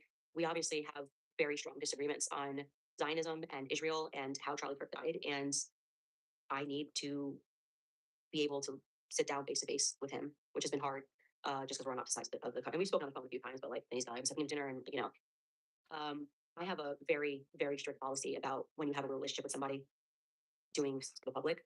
And there's a lot that I need to talk to Brandon about. I need to try to understand where he's at. And I'm sure he feels the same way. Well, it's good to hear. Yeah. It's good to hear that somebody can disagree with you, but still be friends. Well, it was just a real relationship, and like, my family loves Brandon. Like, so it's I think you're less of a person when you allow politics to decide who you're friends with. And I have felt that test real close to the fire with the Kanye stuff. What Daily Wire put me through behind the scenes, wanting me to like make a public statement about him. And I didn't do it. And they took millions away from me. And they literally had money on the table. What do you mean? It's actually one of the funniest things because the former CEO has just been on like a podcast tour, just making up, like, it's almost fantasy stories about me. But I guess no one watches the book unless he does it. Jeremy Boring. It's been the most pathetic. I don't even reply anymore. It's everyone in the comments, just like you are. I'll tell you, like, some of my favorite recent pastimes are hearing the stories of Jeremy Boring running around the fucking Daily Wire with a baseball bat, getting That's his hair true. and makeup done. That's all true. Yeah. Because he wasn't even on camera, right? No. He would get his hair and makeup. So it's so he got that part. He was a total nutcase. It's like I was telling you at breakfast when I hear the story. I don't want to mention anybody's names because I don't want to throw anybody under the bus, but it sounds like the '90s movie, The Office Space. It's like a sitcom. Like identical. It is a sitcom. It's weird. Like, you look back on it and you're just sort of, and everyone will tell you. I mean, this is what he did. He'd come in and have people wash his hair plugs and do his makeup and style him to be the CEO, just to go into his office and be the CEO. Everywhere I go, people are talking about Jeremy Boring and Ben Shapiro because suddenly, right around Nashville, there's all these unemployed Daily Wire people running around. Yeah. They're fucking pissed. Because it didn't They're have to. talking a lot. Yeah. It's like, It didn't have to be like that, I think, also. And he just ran it like a cult. It was very strange. I mean, he's just not a real person, I guess is the best way. He's a character, a cartoon character. But one of the funniest reimaginations is like, because no one wants to book him, he's something to talk about. He has no talent. He sort of does this thing where he's just been like on a year tour of my worst regret is like hiring Candace Owens. And that's all he can talk about. I can't believe the shit they pulled with Brett Cooper. Oh, yeah. Like, how old was Brett when she left there? Like 20, 21, 22? Yeah. Yeah. You treat a 21-year-old girl like that? What the fuck? It's a cult. Problem, man. She wanted to leave. How do you leave a cult? We gotta destroy you on the way out. You know? I mean, they would just fucking torment her every. Europe River.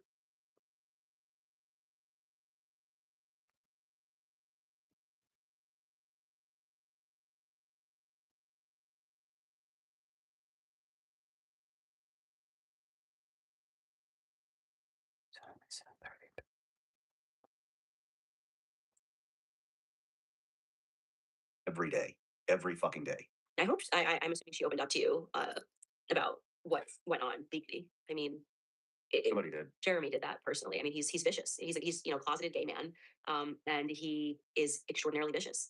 So to see him try to sort of reintroduce himself. And I hear the story about, I don't know if it was the day after you left or or when you got fired or whatever. And they had everybody come out and they're like, nobody fucking cheer. And then they come out and everybody cheers, like, stop cheering. Yeah, no clapping. At first, it's radio. Everyone was like, it was totally nutty. But if you know Jeremy, that's Jeremy. He always has to fill the stage and give a performance of everything, including a firing. Like, it's totally, it is a sitcom. I think they ran around and took everybody's phones and shit too, maybe. They Allegedly. made them keep their phones at their desks, and it was described to me like an episode of Arrested Development. He like had the stylist coming out and like matching his shirt to the lights. It's totally wacky, but all the stories are real. This is how he ran the company. It's right into the ground, by the way, I should add. But it's funny to reflect on because he's so irrelevant now, it doesn't even matter. So we just kind of all share stories about this wacky person who pretended to be a CEO for a while, just desperately wants to be famous, and he doesn't have it. You just don't have it, buddy. I love watching people that treat people like that just get fucking destroyed. Yeah. Destroyed. Because you need No, no. friends. Which is know. why his new show On the Road is Oh, he has a new show called On the Road. no, but basically he just books media to talk about me. It's bonkers. And how I'm the worst decision he ever made. And obviously the public sees that for what it is. It's just pathetic. And but he reimagines me too. So he pretends he had, because why are they gonna book him? Like, nobody wants to book him. Yeah. And so he says, well, Candace wants to tell me a secret, still like a secret, that she would do anything for money. That's how he tried to launch his podcast, saying I told him I would do anything for money. And it's the literal exact opposite of what happened at the Daily Wire. It's like the exact opposite experience he had for me. When Kanye tweeted DEFCON 3 or whatever. I had nothing to do with it. I wasn't there when he tweeted it. I wasn't with him, but because I was friends with him, this was like the cancellation of Kanye. They were putting pressure on me to make a statement about him. And I didn't do it. And I didn't want to do it. And it led to a moment where I was brought into a conference room and my husband was there, and both of the co-CEOs, it was Jeremy and Caleb Robinson, he's a more serious of a person than Jeremy, were yelling in a conference room, like, why won't you just say this and make it easy? Don't you understand like the pressure that it puts on Ben and like his network of people who feel threatened by this or whatever? And I refused to do it. I said, I think you guys reflect on this. Most people see me as like a formidable enemy, but I'm a more formidable friend. I'm not going to step on his head while he's drowning. And so Jeremy basically said, okay, well, here's what we're going to do. We need to build trust with you. So I had signed I want to say it was a 7-year contract. I could go back and get the exact specs of it. And we were like 2 years into the contract or something like that. And they shaved off like 5 years of my contract. So I lost millions of guaranteed dollars. And they basically were like, or you could just say a statement about Kanye. Didn't do it. Took the money back. And so it was the exact opposite experience he had with me, that I would not say things for money. And I have a whole, that was so wacky, is like I have a whole email chain. It's like this all happened with lawyers. They changed the contracts, the negotiations, all this stuff. And I was penalized for what Kanye said. What Kanye tweeted cost me millions of dollars. And zero regrets. This is the person I am. I won't say things for money. I cannot be made to dance for money. And I think that frustrated that. That deeply frustrated that. I have to believe what I'm saying. And so even if I get things wrong, and of course I get things wrong because I'm human, I am never intentionally lying or telling people something because somebody is funding me to say it. I genuinely was wrong about my prior positions on Israel, or I was genuinely just uneducated and I was okay with it. I genuinely had no idea what was going on in Palestine. The moment I became educated about what was happening, when it became a hot button issue, and I was like, let me focus and see what this is actually about, I picked the right side and I spoke out and I said something, and again, ended up costing me a job. So like, I was making good money at the Daily Wire. I had no job that I was jumping onto. So to go around and say that Candace will say anything for money, you literally fired me because I wouldn't say anything for money. So it's really weird to sort of see him try to like rewrite who I am, but it's it's also cool. So he's just a cartoon character. Jeez, what was it that eventually did get you? Did you get fired or did you quit? I got fired. The Yeah. stage was built, remember? And it was a production. They put together a video to show them. Well, actually, Jeremy posted it because I think he thought people were gonna go, "Wow, you're amazing." Are you? It's out. It's on the internet. Yeah, you can watch it. How he presented. So these fucking stories that I've heard about the day you got fired in the presentation, I can actually go watch it. I can, yeah, I think Steven Crowder released it or something. I think it got released somehow, and We're putting it in the preview. you have to. I mean, it was totally. They played like one of the reasons they listed for my firing because it was basically 1,000 different ways that you'd be anti-Semitic. They, meaning the PR person at Daily Wire, told me to go on this show that had a DJ that just makes sound effects. And when me and the person were speaking about Ben Shapiro, a sound of a cash register went off, and they thought that was like pre-planned anti-Semitism. The ka-ching sound effect. Oh, yeah. One of the reasons I got fired. Are you serious? A random show playing a Cash ka-ching register. cash register sound. I mean, the whole show did actually. I think I was told that it was money that came in actually because they have a live. It's the Shopify stuff. Yeah, like it was like a live thing where it's a live show. There's so many. They have a DJ. I mean, I couldn't have told you that this happened, and the whole time there's a cash register sound going, but also the sound went off when we were talking about Ben, and so that was listed as a reason for my firing. How did they do it? Did they? It was just an email. I was about to hit the state of Turning Point USA. And I was on tour. I was already done with them, and so I was juggling both, and I just got an email, and they listed. I think it was like I want to say it was 30 pages, or it could have been 30 reasons, and I actually laughed. I was reading it because it was so crazy. Like it was like so far beyond how they could interpret anti-Semitism. Like that it only a person who was in a sitcom could have come up with this. I was shocked they put it in writing. That was my like because first I was like, whoa, what am I getting fired for? And then as they started listing the reasons that things like the first 3 pages were Nick Fuentes. It was just Nick Fuentes. I never spoke to Nick Fuentes. Like I spoke to him literally one time prior. No. They had a whole conspiracy that I was secretly working with Nick Fuentes and Tucker Carlson to bring down Daily Wire. And they brought me into the office and questioned me about that close to the end. And I was like, I don't know what you guys are talking about. Like there was a mental unwellness that was happening at that company. And Was Tucker even independent at that time? yeah, just gone independent. So I think this is what like they have a very severe obsession with Tucker. That was apparent to me when I was there. Not severe. Maybe, I don't know. I think it's that Jeremy and Ben are very obsessed with. I think it's because he's just cool. Wait, you don't write anything down?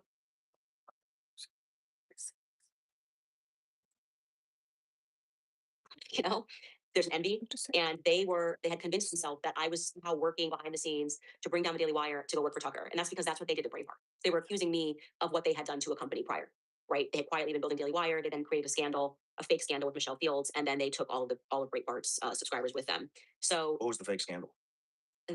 Michelle Fields, like Corey Lewandowski hit me and I was bruised. That whole scandal, as I was told, was thought up by Ben Shapiro and his best friend, who was Michelle Fields' husband, Jamie Weinstein, to help them launch Daily Wire. So this is What a fucking turd. this is the What story a of Nick Bell. turd. Yeah. This is sort of that. You go around killing people and then you're paranoid that someone's trying to kill you. Yeah. I was 8 months pregnant. I'm a very loyal person. Even if you don't deserve my loyalty, if I'm working for your company, I'm working for your company. If you, I'm not doing it. It's my personality. I'll just quit. You know what I mean?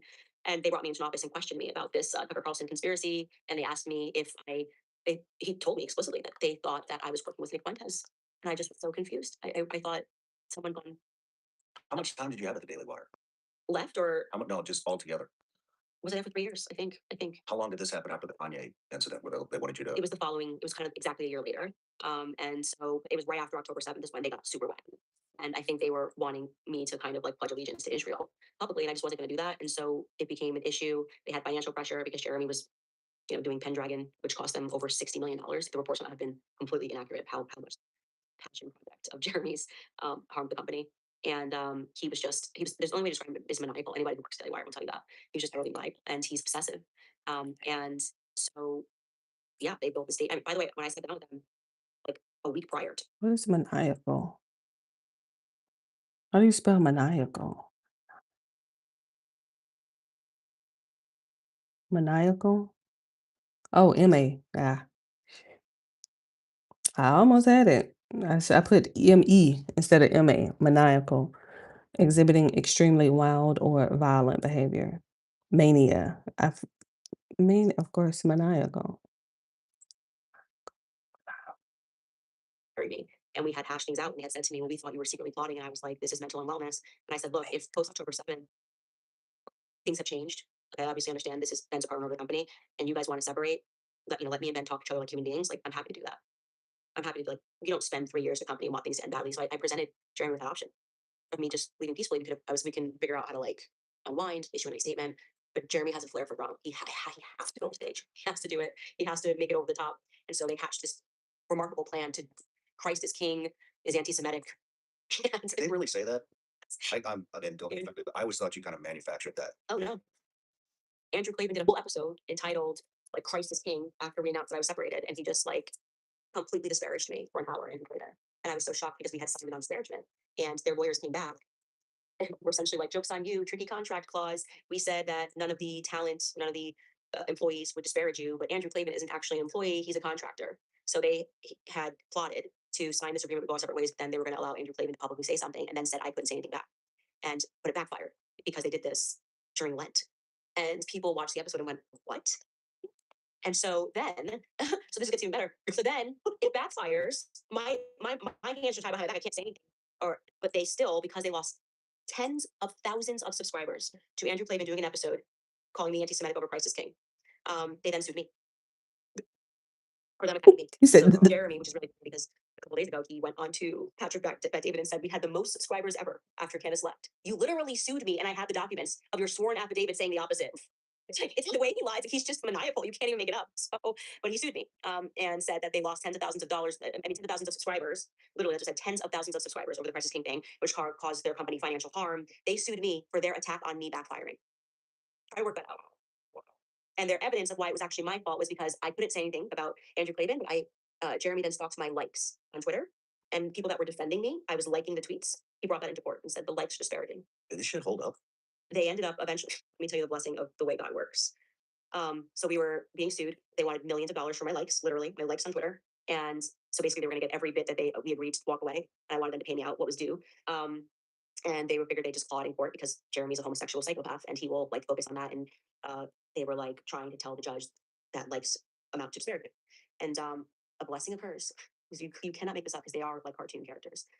My lawyer gets a call, and I want to say it was Labor Day weekend. It might have been what would be before Labor Day. I feel like it was sometime in August. I feel like it was Labor Day weekend. And my lawyer on the case was like in a bar. He had a couple of beers, and he said he comes out and like Daily Wire's lawyer calls him, and he's like freaking out on the phone, and he's like, she pulled her. He's like, she pulled her contract. She pulled her contract, and you knew blah blah. And my lawyer's like, dude, what are you talking about? Like, when she pulled her contract, you guys fired her. And he's like, you're gonna pretend you don't know. And my lawyer Rob was like, what happened? Like, what did Candace do? Like, what happened? And he's like, we're talking about Brett. So these geniuses thought that I had something to do with Brett pulling her contract, and they were the ones who told me that Brett pulled her contract. Oh, it was brilliant. The whole thing was just amazing. So I had no idea that Brett had done this, obviously, because I had nothing to do with it. And she pulled her contract, and then because they were so in their conspiracy mind, thought I had something to do with it, their lawyer then informed me that Brett pulled her contract. And so that's how I found out that Brett was leaving Daily Wire. Their own lawyer. How long after you left did Brett leave? Brett, but it ended up saving me in this court thing. The first time they ended up suing me again, and then Brett again. It was nonstop lawsuits all the time. But because Brett, it was such a shock to everyone, myself included, they then suddenly had like a two-front war. You know what I mean? Like they're fighting me in court, and then suddenly like Jeremy was going to put Brett in a torture chamber. And they, I guess, decided to just for the first lawsuit, we decided to agree and walk away. But then they found another reason to sue me again, and that was because I saw red when I saw them doing what they did to me to Brett. They tried the same thing. They were going to go anti-Semitism. Brett Cooper. I mean, this girl does like pop culture videos, but it's tried and true. So they started stalking her likes, and the exact same thing, getting their friends to write articles like, "What's happening to Brett Cooper? She likes this tweet." And I defended her. And when he did the thing with the thing with her best friend as a way to torture her, that's what that was. That's how he is. He's unwell. But because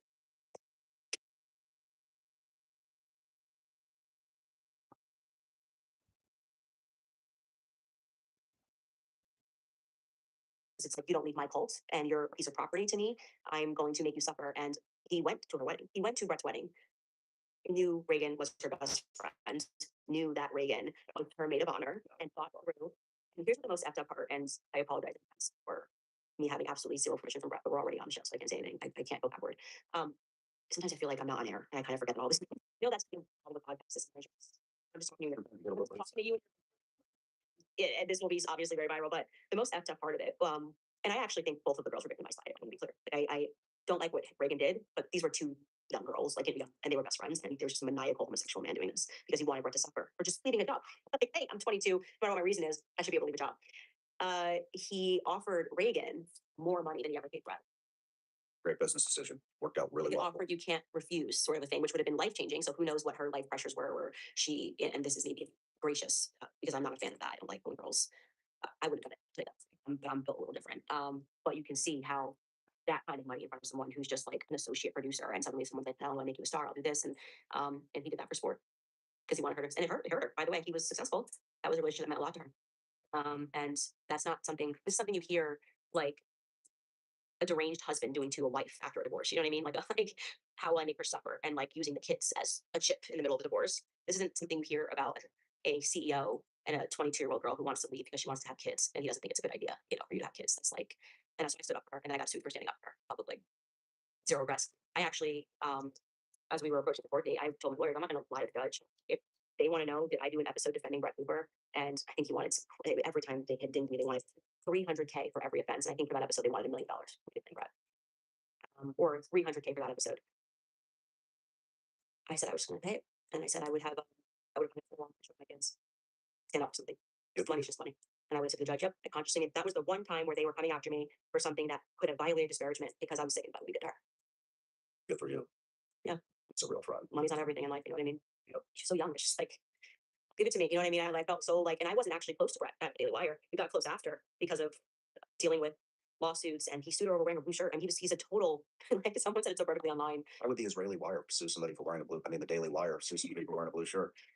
Well, it's all about the suffering of the lawsuit, right? It's not about whether or not they can win. It's about knowing that she doesn't have this money. You're going to sue her 100K, 300K for wearing a blue shirt. And so what happens, this really gets you into the mind of how Jeremy Boring works. On her last day, they did a joint announcement that was really weird, and everyone could tell that something more was happening, but they had agreed whatever the language is. And so Jeremy did a like, Brett's been great, da, da, da, and then it kind of cuts to Brett. I remember watching it and being like, this is weird. And obviously your audience can sniff that out in 4 seconds. They're growing with you, they know you, they're here. It's called the Brett Cooper Show, right? And they could sense that something was coming, or whatever it was. But on that day, she wore a blue shirt, is all I know. So she wore a blue shirt during that announcement. And it turned out that previously, someone in the comments, I told you he stalks comments, I just think he's a true like stalker in the comments, had said, Brett, if you're under an NDA, wear a blue shirt. So he extrapolated from that she must have intentionally worn a blue shirt, which is completely wacky and untrue. You're wearing a blue shirt. If you're not wearing a blue shirt 3 times a week, like, we're not talking about a maroon shirt. Like, this is like white, black, blue. I feel like everyone wears 3 times a week. So then he found a reason to, because he never wants you to leave, right? So then you sue, and then you're behind the scenes and you're fighting them because it's a way to hold on to a relationship. And so it's a legal form of stalking. And so I'm actually quite passionate about it. I hope that one day with my platform, I can get laws changed because it allows psychopathic men to stalk women legally. Because they go, well, I have a contract and I can interpret anything as disparagement, even a shirt, a like on Twitter. So I can now keep you in court and keep you tied to me for years. And that's what he did to me. It never stopped. As soon as it stopped, he's now doing Boris still talking. So it's been a nonstop stalk from him, and he did the same thing to Brett. So it's like you can never leave, sort of thing. Holy shit. But that's what there are laws that need to be changed about arbitration court, because that's what arbitration gives them the comfort of doing. He would have never brought that lawsuit in public court because that would have humiliated him, and people would have read and realized that something's deranged about him. They realize that now, just on the basis of the amount of interviews he's given about me, that people are now going, this is starting to feel obsessive. With Jeremy, give him a stage and he'll reveal himself. So I don't mind him doing all those interviews. But to have to suffer that in arbitration court and to not be able to speak, that is, laws have to change. It's legal. I mean, what's the interest? Me. Interviewing failed businessmen. Like Yeah. the Israeli Wire is like, Yeah. And it's they're because of buying him. views. They're buying fucking views. Yeah. And it's because of him, that investment in his childhood dream, Pendragon. He's not right in the head. So someone like that, he just thinks he's gonna build something and It doesn't sound like any of them are right in the head. They sure as fuck don't learn any lessons. I mean, Mhm. they're trying to get you to speak out against Kanye. And then fast forward, what, a couple of years, now they're trying to get Megyn Kelly to speak out against you and I think Tucker, right? like and it's so crazy because it wasn't like Megan was platforming me. That's what was so strange. Like their attacks against her was especially psychotic because they were just going, "Hey, it's Tuesday. We're gonna need to make a statement about cancer." And she's like, "Wait, why do I have to make a statement about cancer? I don't know cancer. I don't like." I think she literally had me on her radio show one time years ago when I was at Daily Wire, promoting the greatest lie ever sold. I never met the Megan Kelly show, and they just stepped their table. So it's like, well, because we said so. Because we said so, you need to say something about cancer. And she's like, that Yeah. because that diminishes me as a person. That makes Megan look weak. That means she's not in the driver's seat of her own life. And then they start applying pressure. The mafia starts to come in and they'll start putting bots in your comments, having people stalk you, talking about you every single day, trying to ruin your reputation, having people email. They even have like email bots where they can have 3,000 fake emails go out and try to stop wherever you're speaking. Like, don't toast this person, she's Adolf Hitler, and just creating trouble in your life. And you can see their new fixation is Megan Kelly. 3,000 bots. Yeah, at events that I speak at, I have to pre-tell people that if you announce me as a speaker, you're going to start getting a bunch of emails and you're going to think they're from real people, and they're not. They're just bots. And now that we can read the bar docs, they're honest about the fact that they control these like Israeli bots in the comment sections on Instagram, on Facebook to make people. So the Israeli Wire also has an Israeli bot farm. Well, I don't know if they are orchestrating it, but I know that they have their accounts that they pay, and Seth Dillon helps out with that with people that they pay to just stalk all day online. And it's all about creating an illusion of pressure. It's not real. Obviously, the majority of Americans don't support what Israel's doing, don't support Israel. So they have to create fake people. And you can read the bar docs of Clockwork LLC, and it's totally insane. They have admitting what they're doing. Yeah, Word today is broken.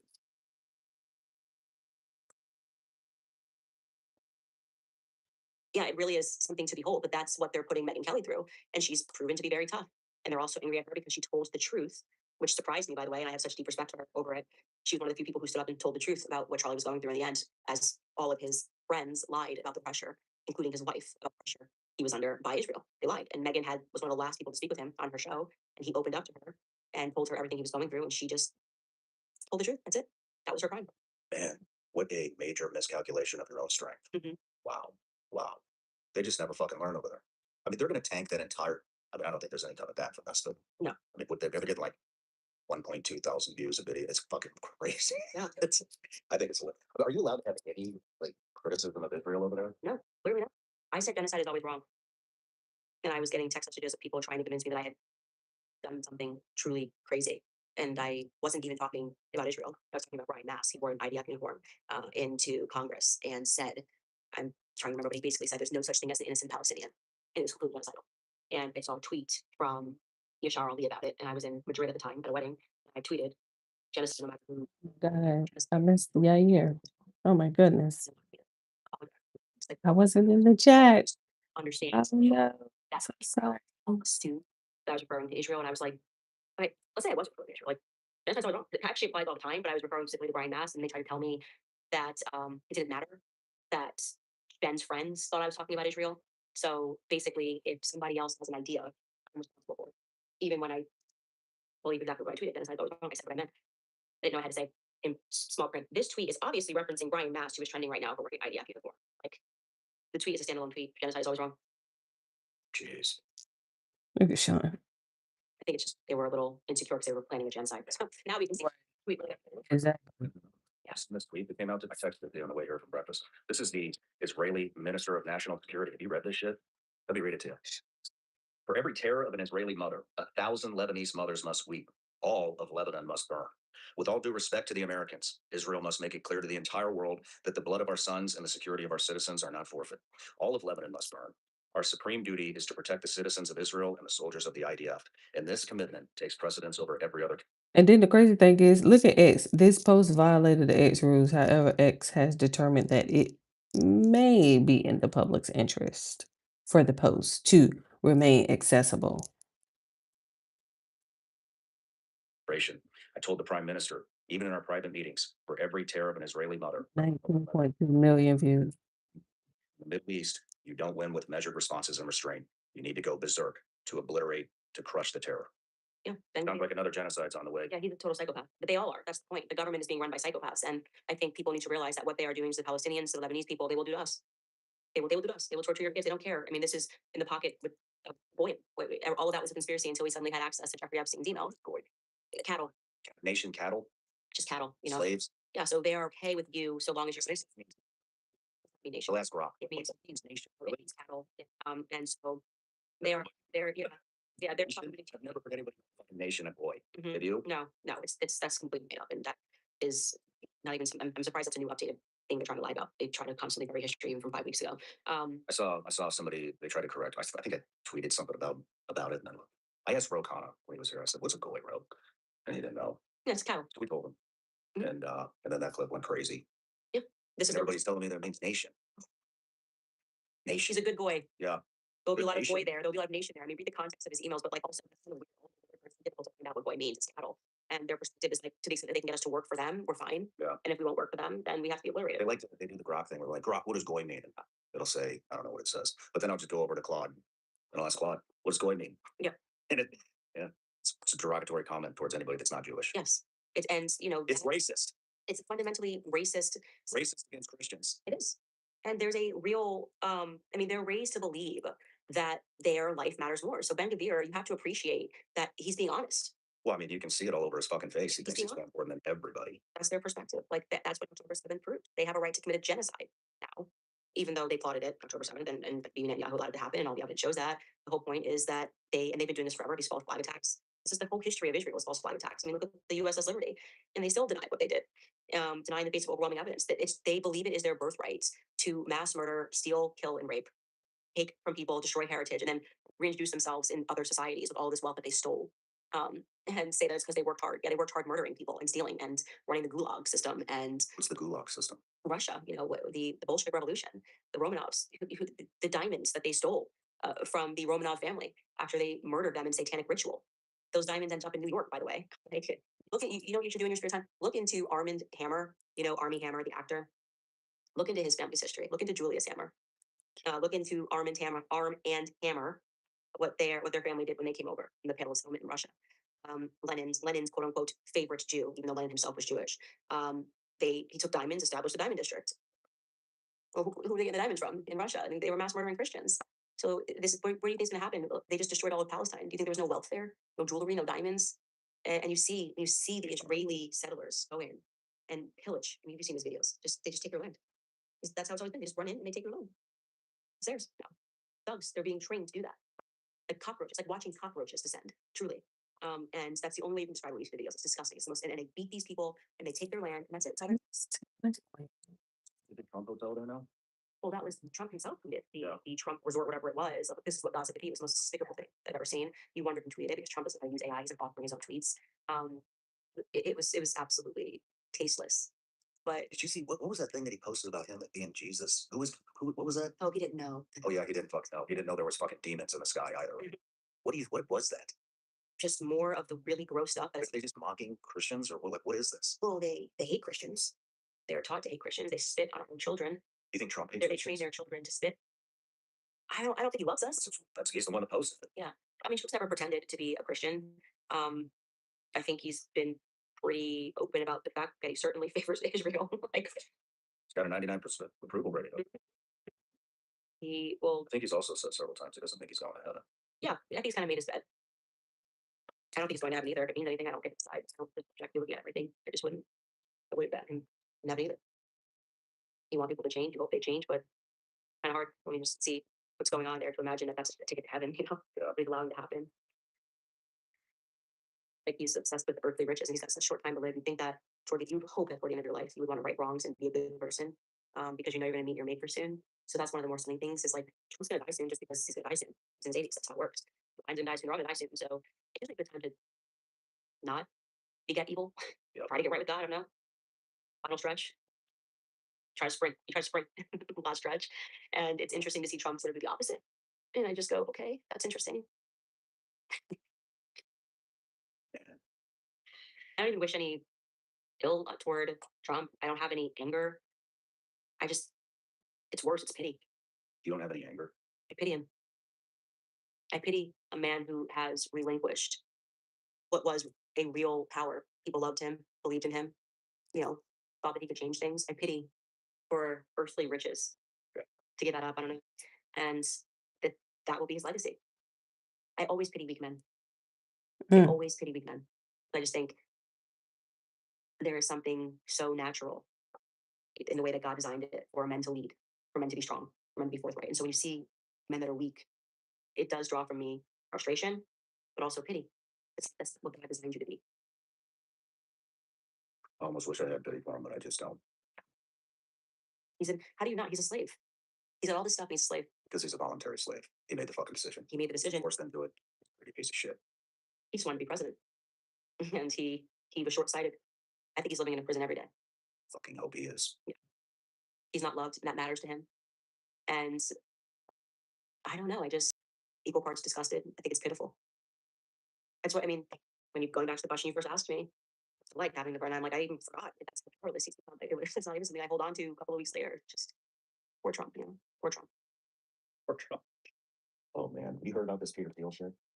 What? The secret society? I got a hot question for you. So we had Claude scrape the internet for the most viral question, and here it is. This week, a hacktivist leaked the membership of Dialogue, a secret invitation-only society Peter Thiel founded in 2006, with a roster that reportedly includes a sitting Treasury Secretary, senators, and military and intelligence officials. So here's the question. Have you looked into this at all, and what's your take? What's the group called? Did they find out the name? Dialogue. Oh, it's called Dialogue. I mean, my general instinct on Peter Thiel is no. His name is an anagram for the reptile. It's no. He appears in the Epstein files so much after lying to Joe Rogan and saying like, oh, I just something with some math stuff. It was weird. The emails are weird. It seems like they're like meeting up for dalliances and all across New York City. Just weird. It's very strange, the emails. And I just don't know. But also I think I had my opinion colored because Dave Rubin told me about how he partied with him on his island. He also hasn't, by the way. Who does? Peter Thiel. I don't know Dave Thiel. Rubin. And Dave Rubin told me the story that still lives inside of me. And he'll deny it, but Peter Thiel will hear this. No, I'm telling the truth because I couldn't have known it otherwise. But him and his husband went to Peter Thiel's island, which is in like off the coast of Hawaii. He just kind of bought an island. This is what you do at a certain level. You know, got a surrogate, whatever. And he said it was the weirdest thing because once his son was born, they were there on the island, and Peter Thiel is building a house next door for the nannies to raise the child. And he said when they brought the child around the table at his house, they were basically the servants were like presenting the child, and Peter was sort of like looking at the child, like yes, there he is, or whatever. And it was like very strange and attached, and that you know, they partied with Peter Thiel, and I'll leave it at that. But I had my opinions about who Peter Thiel is was shaped about by Dave Rubin. It's not a guy that I want in authority to make any decisions whatsoever. So that's a dark, dark, dark picture.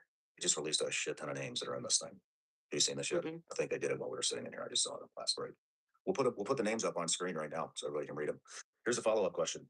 Across everything you've dug into, true crime, cults, criminal networks, what's the single most disturbing thing you found that you actually believe is real? You come across some dark shit, so Yeah, I mean the understanding of the pedophilia. That's all real. It's real.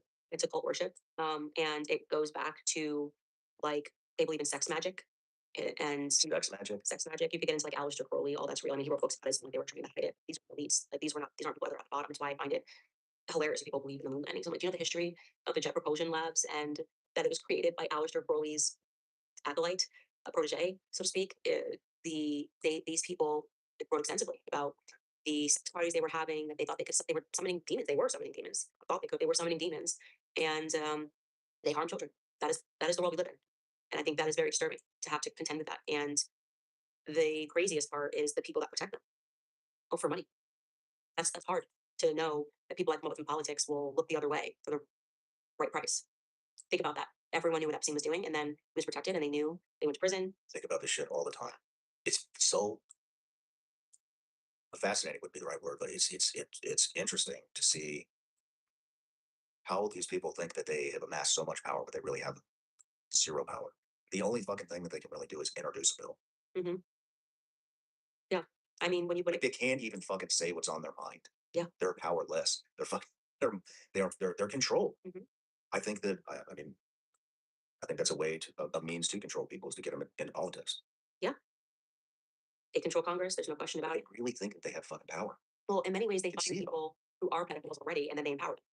Give them churches, give them, you know, I was like shocked looking at the history of the Calvary Chapel Church when I was looking into like Rob McCoy. It's unbelievable how many people like are reformed, whatever, and then are not end up being reformed at all. It's a system. It's for sure a system, and that's not imagined. And you need to wake up and realize that our world is in fact being run by pedophiles. That's a fact. And if the Epstein thing didn't wake you up to the fact that it's left and right, you're still asleep. If you think that our troubles in this country are white versus black, you're still asleep. If you think it's gay versus straight, you're still asleep. If you think it's like, feminism versus chauvinism, you're still asleep.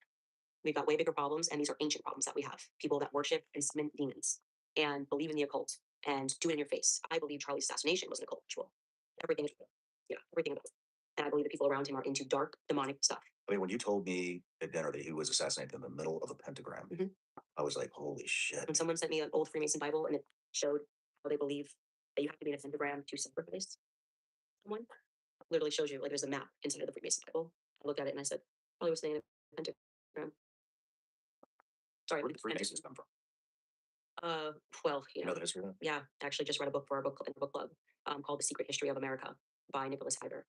Really, really important read. An academic read, but very challenging one, an important one to get into the history of Freemasonry. And I guess Freemasonry, in many ways, obviously, it traces back. It's biblical.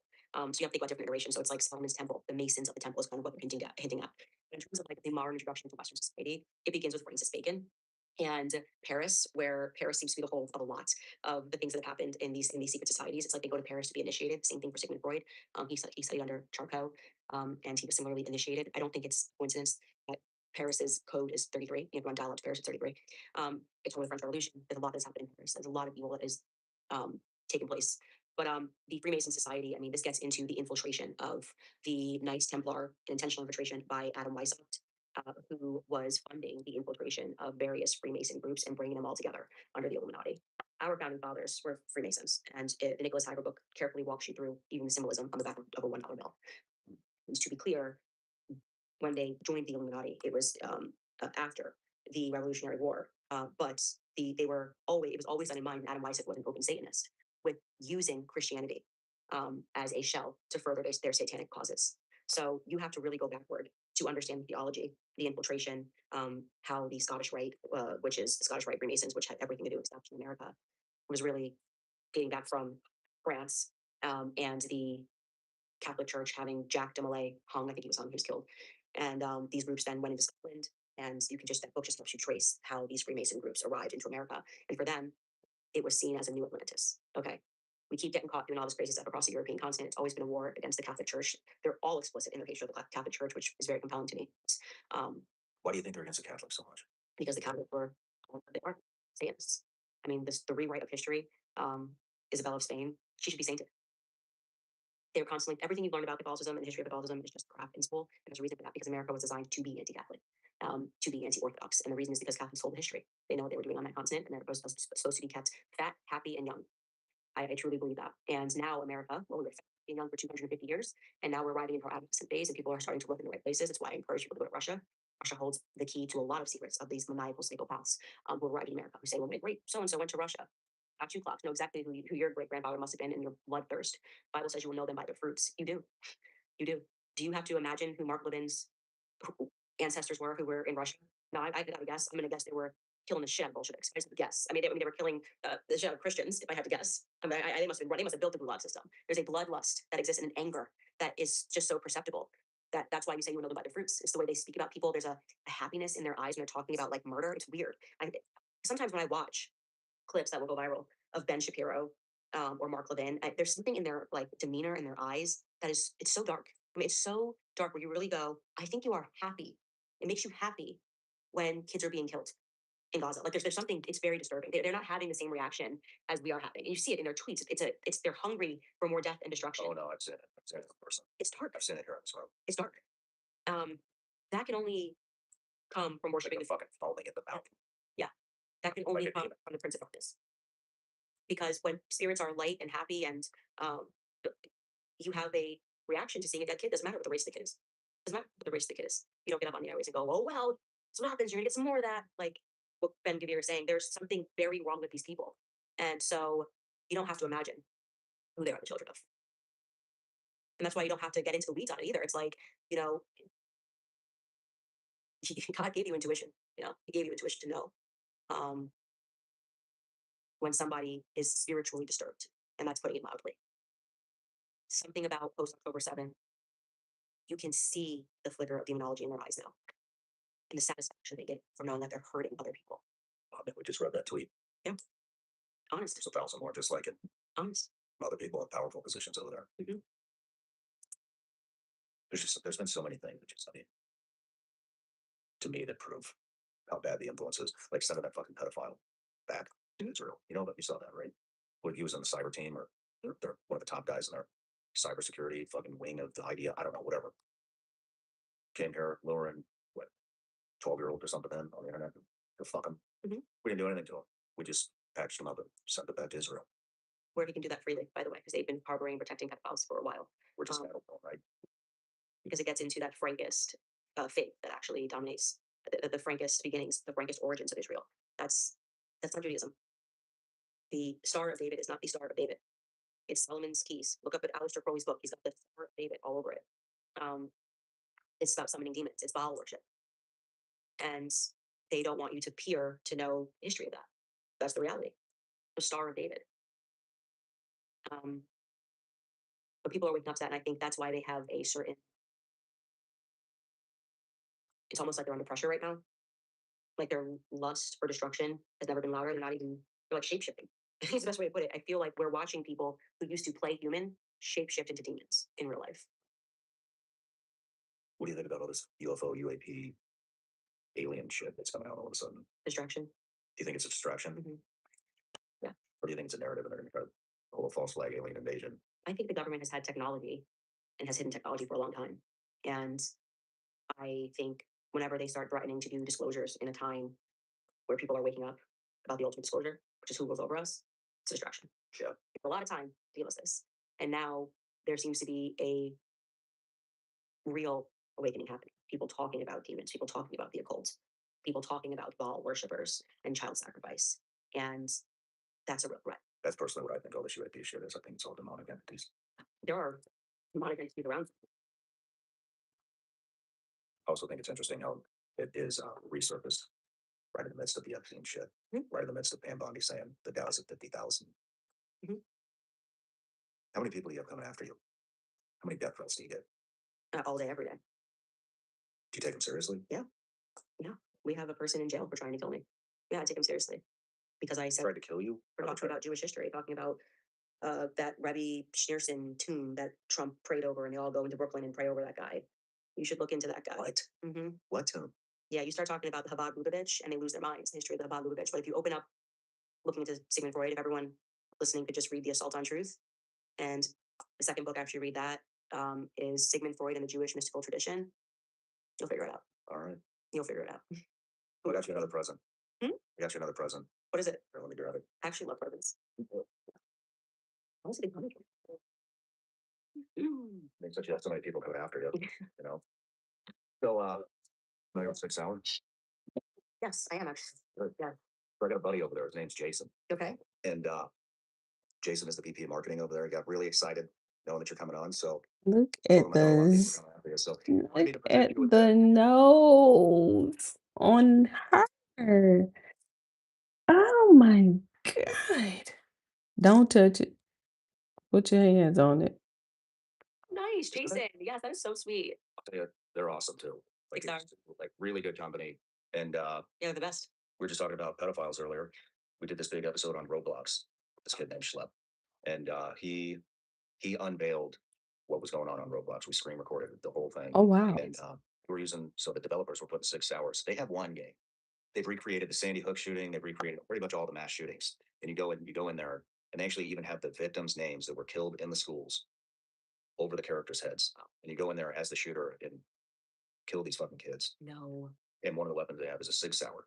So we got it to Sig, and Sig demanded Roblox take all their weapons out of the game. Wow. They're awesome. So disturbing. So disturbing that was even a thing. I mean, they want your kids one way or the other. They want their minds, and we have to fight. We have to be the generation that fights back. Like, and we're only going to fight back by recognizing that it's real. Conspiracy, it's real. So, anyways, here you go. This is the Wow. 365. Look, she's so pregnant. It's a 6 hour and suppressor there. So about Be pedophiles. So- They gotta be pedophiles. Quietly. Quietly. that'll do it. That's amazing. Thank you so much. You're welcome. It's absolutely amazing. You're welcome. Maybe we can break that in on the range. Oh. There we go. Right? Yeah. So, Ooh. I mean, people are. So kind. No, I know, but I mean, people are just amazing, and they've just been in so many ways. I mean, that's what keeps you going. you have to be reminded that we're the majority. Don't forget what Charlie said, right? There's always more slaves. Don't get into- Go ahead. I know, I feel the energy of that, but I feel like they feel threatened. How'd you get into the Catholicism? My husband, he converted to Catholicism. He read, they say, read theology. We would say majored in theology in college. And he went, which was a very big deal, obviously, in England, decided to convert to Catholicism in his last year of school after studying theology. And once we had our kid, he was really being pulled back into the church and spending a lot of time there and really getting involved. And it was sort of just this another layer of my husband that I wanted to know. And I didn't get it, did not get it at all. And so, as I am, I decided I wanted to understand it. And it was sort of this perfect storm of where I was at politically, reading about Sigmund Freud and his deep hatred for the Catholic Church. I mean, deep hatred for the Catholic Church. And basically creating modern psychology as a way to counter the Catholic Church, to replace the priests with therapists, to disrupt that system. And I was going, wow, every time I read a book, it somehow is telling me that the Freemasons were very anti-Catholic, and I'm not looking for it. Even that book I just mentioned to you tells you about how they were ever intentional about making sure that the new Atlantis would not be Catholic. So once I was awake to the Freemasonic hatred and the pedophile protecting hatred toward the Catholic Church and how they plan to infiltrate and break her apart from the inside and break apart the Catholic Empire that way, I saw this sort of big piece of history, really, that I was compelled toward. And there has to be, for something to try to destroy it that bad, for Satan to hate it that bad, it's because it's perfect truth. And so I am very compelled toward learning the Orthodox tradition, the Catholic tradition. My mind is there. I mean, Russia was just recently to Russia, and I'm just floored at how much there. I mean, I need to spend time to be able to hold artifacts that old. I did an interview with a guy. His name is Nick Vita. He's an incredible, very accomplished director. Anyway, I asked him something. He had something in his office, and I was like, "Oh, how old is this?" And he sort of laughed. He said, "Older than America." There's something about that, I felt so like a spiritual thirst for more of Russia, like the secrets, like they've just been sort of waiting and they've kept the books and before they were translated and taken. And I, yeah, I really want to spend more time in Moscow. You like it there? Loved it. What misconceptions do we have about Russia? All of it. And there's such knows about the Zionists really hate Russia, although they'll tell you that that's where their family came from, right? The pogroms, my family left after the pogroms. That never happened. You know, assassinated the Tsar, and Alexander II, and it was a Jewish plot. I mean, there's no question about that. And I mean, it's just a remarkable thing. It's like no matter what they do, they're the victims. It's kind of the same. They did end up a lot of them coming to America, and then obviously the satanic Romanov ritual, and a lot of them came into America. But Russia, if you have an American mindset about it, you would think it's dilapidated, that there's no freedom, highly impoverished, that the people hate Vladimir Putin. I don't know. That would be my general sense of what everybody thinks, and also that they hate Americans, right? That I think everyone believes. Couldn't be more opposite. Could not be. I mean, they absolutely love Americans. Absolutely love Americans. They don't even understand why Americans think what they think about Russia. They are so confused by the Western perception if you know about Russia. Unbelievably safe. I think I also thought it was maybe in the back of my head I was going to say it was unbelievably safe, clean. It really makes you angry about the fact that our men are sacrificing their lives and their bodies in the Middle East, and they come back to the way our country looks, even our capital city. It should be the shining example. At least make the city nice in DC. You've got drug addicts walking around, gay pride flags, people walking around half naked, tweaking on the streets of DC. Yeah. You not Moscow. It's an immaculate city. And the history, as someone who loves history, to have gone to the monasteries, to see the old churches, it stirs your soul. Beauty stirs your soul. And there's a reason why whenever commies, who I believe came to America, and that's what we're dealing with right now, and they're the ones that are in power, communism and Zionism are brother and sister. But they seek to destroy history. They seek to make it so that people don't aspire to beauty, because when you don't see beauty, it's reflected in your soul. I mean, in Catholicism, that is a belief that you need beauty, right? It's beauty, truth, and goodness. These are the pillars. And when you don't see beauty, when you don't have truth, and when you don't have goodness, a society falls apart. When you don't aim toward those transcendentals in life. When you walk around and you see these churches and the relics and the medieval intention, like it just the beauty of walking into a church that has stood there for that long, it stirs something inside of you. I felt inspired. There's no way I can describe it. I wanted to know more. I wanted to be smarter. I wanted to work harder. And in America, they want everyone to sort of live in nothingness, like really close to your neighbor, built in flimsy homes. Nothing is structured anymore. And there's a reason for that, because they don't want you to think about history. They don't want you to think about permanence. They want you to think that you're here and then you're gone, that you have, don't think about ancestry. Don't think about ancestry. Don't think about living in your dad's home when you get older. that's what we're drifting toward. We're drifting toward that emptiness of the Bolshevik Revolution when they made them close the churches and they made the state religion atheism. America has been under a Bolshevik spell, I think, for a long time. Yeah. It does seem like there's an awakening happening. Mhm. Well, how do you like being independent? I'm just the happiest person. I could never go back to working for someone other than my husband. You are crushing it. Thank you. Thank you. Congratulations. Thank you. And, you know, I go to my team for believing in me. And even when I'm sure they don't believe in me, you know, I'm sure they've got to have some questions. Like, one thing we'll never agree on in the control room is the moon landing. I got these guys who need it to be true. His name's Sky. Yeah. And I remember one day I would bring him over to the dark side, which is, I'm like, the moon landings didn't have the sky. Moon landings didn't have the sky. But I said, no, I think they did. It did happen. But we have a great time. And it really is a blessing to be able to work home and to be in control of your own life and to say what you actually think, without consequence, the threat of, you know, sort of Damocles above your head and having someone get in trouble and get brought into the CEO's office because Ben didn't like that. Like, I'm so glad it's all removed from my life and that I landed on my feet in large part, in every part, thanks to my husband and faith in God, really trusting that I could follow truth and say something that was good. For it. Thank you. And it's inspired a lot of people. So congratulations. Thank you. And I do also just want to say I would not be here without the fans. They will never know what that year was like for me to have people, which they're trying to do to Megan, but it was magnified, I think, because I was kind of early to the cancellation party. Just try to take everything from your family. I mean, they don't want you to just be fired, they want you destroyed. Yeah. Like it's so evil. And if it wasn't for my fans, the people who signed up, who sent the emails, keep going, we're with you, you know, please don't sell us out. That's the other thing. They're so used to that. They're so used to someone just taking money. I wouldn't be here for the people who prayed around the world, who pray every single day around the world for safety, who write us and tell us that they're keeping us in their prayers, which is the most important part. Yeah. My family could not have gotten through it without them. And so I just feel like I also just need to say thank you, especially with the Charlie assassination, because that was definitely the toughest few months of my entire career was done with that. I mean, it still is tough, but I've now accepted that he's not coming back and I've accepted that he was buried. So it's easier now that I'm contending with reality. But those months that followed, I always say to my team, I make the joke, I'm like, if I can get through the last 2 years and I didn't end up like shaving my head and, you know, and going into a loony bin, like I'm telling you, like, I think I'm the most emotionally stable person that I know because I don't know who else could have made it out of that without losing their mind. Yeah. You know, it's been a tough go, but my husband was reminding me, we were up for one the other day, because sometimes you get the perspective. I was saying to him when we had someone from our team suffered a seizure in Russia, and Russia has been amazing in taking care of him. He served his country for 12 years and couldn't get a freaking appointment at the VA and knew something was wrong. And they told him it was in his head, and here's some Xanax. And it turns out it wasn't his head, but it was a massive brain clot. Anyway, my husband and I was saying to him those moments where we thought he was gonna die, and I was sitting here just going, really, God, you know, are we done with that? What's up? Are we fighting? What's going on? And you get those moments. And George just has the best perspective, and he just reminded me about the lessons of Job and the biblical lessons of Job and having everything taken away from you, and remembering God's perspective on that. Like, you don't, you know, what I contend with, and not seeing why things are happening, not being able to understand the bigger picture. And it's so important to always have that perspective. Is we are just, as I always say, little blips in an equation that we don't understand. And at random times in the equation, God puts a plus in your life and then puts a -5. You know, it's like, here's +1, here's -5, here's division, here's multiplication. And you're going, what on earth is going on? And we're not meant to see this of it. But occasionally I think we're allowed a glimpse into recognizing in the retrospect that when he was doing all those minuses, it actually was a plus. You know, you get to look back and go, man, you really want to be out of the Daily Wire like yesterday. You did it in the craziest way. But man, were you looking out? You know, and so it's you know, thank God even for the hardships. Good for you. Good for you. All right, last question. You have 3 guests to recommend for this show. Who would they be?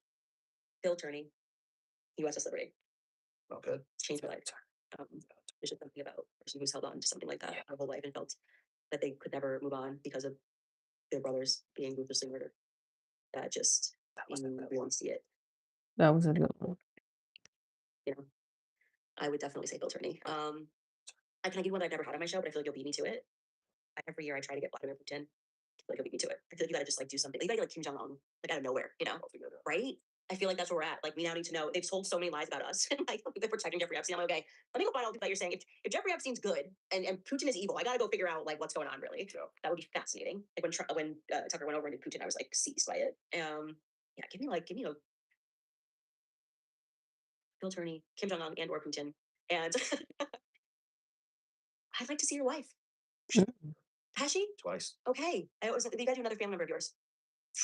I might put my family on display. I know, but you learn the most about people when they speak to their family members, and that's why I love to watch them, those podcasts. I'm like, ooh. So maybe Yeah. great. You think you would do it? I do. He's great. Right on. Mm-hmm. I'm Right. due for Kanye. I just want to go see one of his concerts. They look incredible. But Kanye's expression is music. You got when he does the show, that's his medium, you know. You want to end this with a prayer? Absolutely. All right, you lead it. Oh no, you have to lead the prayer. You lead it. It's your episode. Okay, I'll lead the prayer. I never lead the prayer in my house. My granddad was always like, if there's a guy there, they always lead the prayer. Okay, so this is, I'll just do just like how I kind of pray. Like, I don't have to incorporate you into it, so I'll like whatever. So, in the name of the Father, the Son, and the Holy Spirit. Dear Lord, we thank you for this conversation. We hope that people who are hearing this conversation are impacted. There are a lot of people that are suffering in the world, and it's difficult for us to contend with why that is and why that suffering is allowed to happen. But we always at first come to you with gratitude, and recognizing that there is a lot of goodness that is working at the same time. That there are so many people who are waking up and understanding what is happening in this world on your time and in a timeline that makes sense. We pray for the children that are suffering all across the world, people who are in war-torn areas. We pray that you protect them and that you cover them, the people that are growing up without parents, without water, without food, and that you are with them. Um, we pray for the information that you want us to have. We come to you in gratitude for the platform that you have given me, platform that you have given Sean Ryan, the platform that I don't think either of us would ever thought or think that we deserved. And we continue to ask that you use these platforms to do your will, because these are your platforms and these things can be taken away from us at any moment. We thank you for the health of our family. We thank you for the energy to keep going. We thank you for the people that you have put in our lives, even the bad ones. We pray especially for our enemies and the people that seek to do harm to us, because only you can move them and change those people in the world. In your name, we pray. In Jesus Christ, amen. Through Jesus Christ, amen. Beautiful. Thank you. Candace, it was an honor. Thank you so much. It was an honor to be here. I'm so when I was last, and I was like, man, I need to get some Vicky. I'm going to do the show. Like, I was like, I thought your show was so cool. Thank you. They took me on there. Well, you made it. I made it. It was a fascinating interview. I really enjoyed it. Yeah, that was nice. That was nice, honey. Oh my goodness. And I had to push through it too. But in the meantime, I'm gonna get on up out of here. If you get anything out of this at all, anything, please like, comment, and subscribe. And most importantly, share this everywhere you possibly can. And if you're feeling extra generous, head to Apple Podcasts and Spotify and leave us a review. This is But in the meantime, in between time, love you. Bye.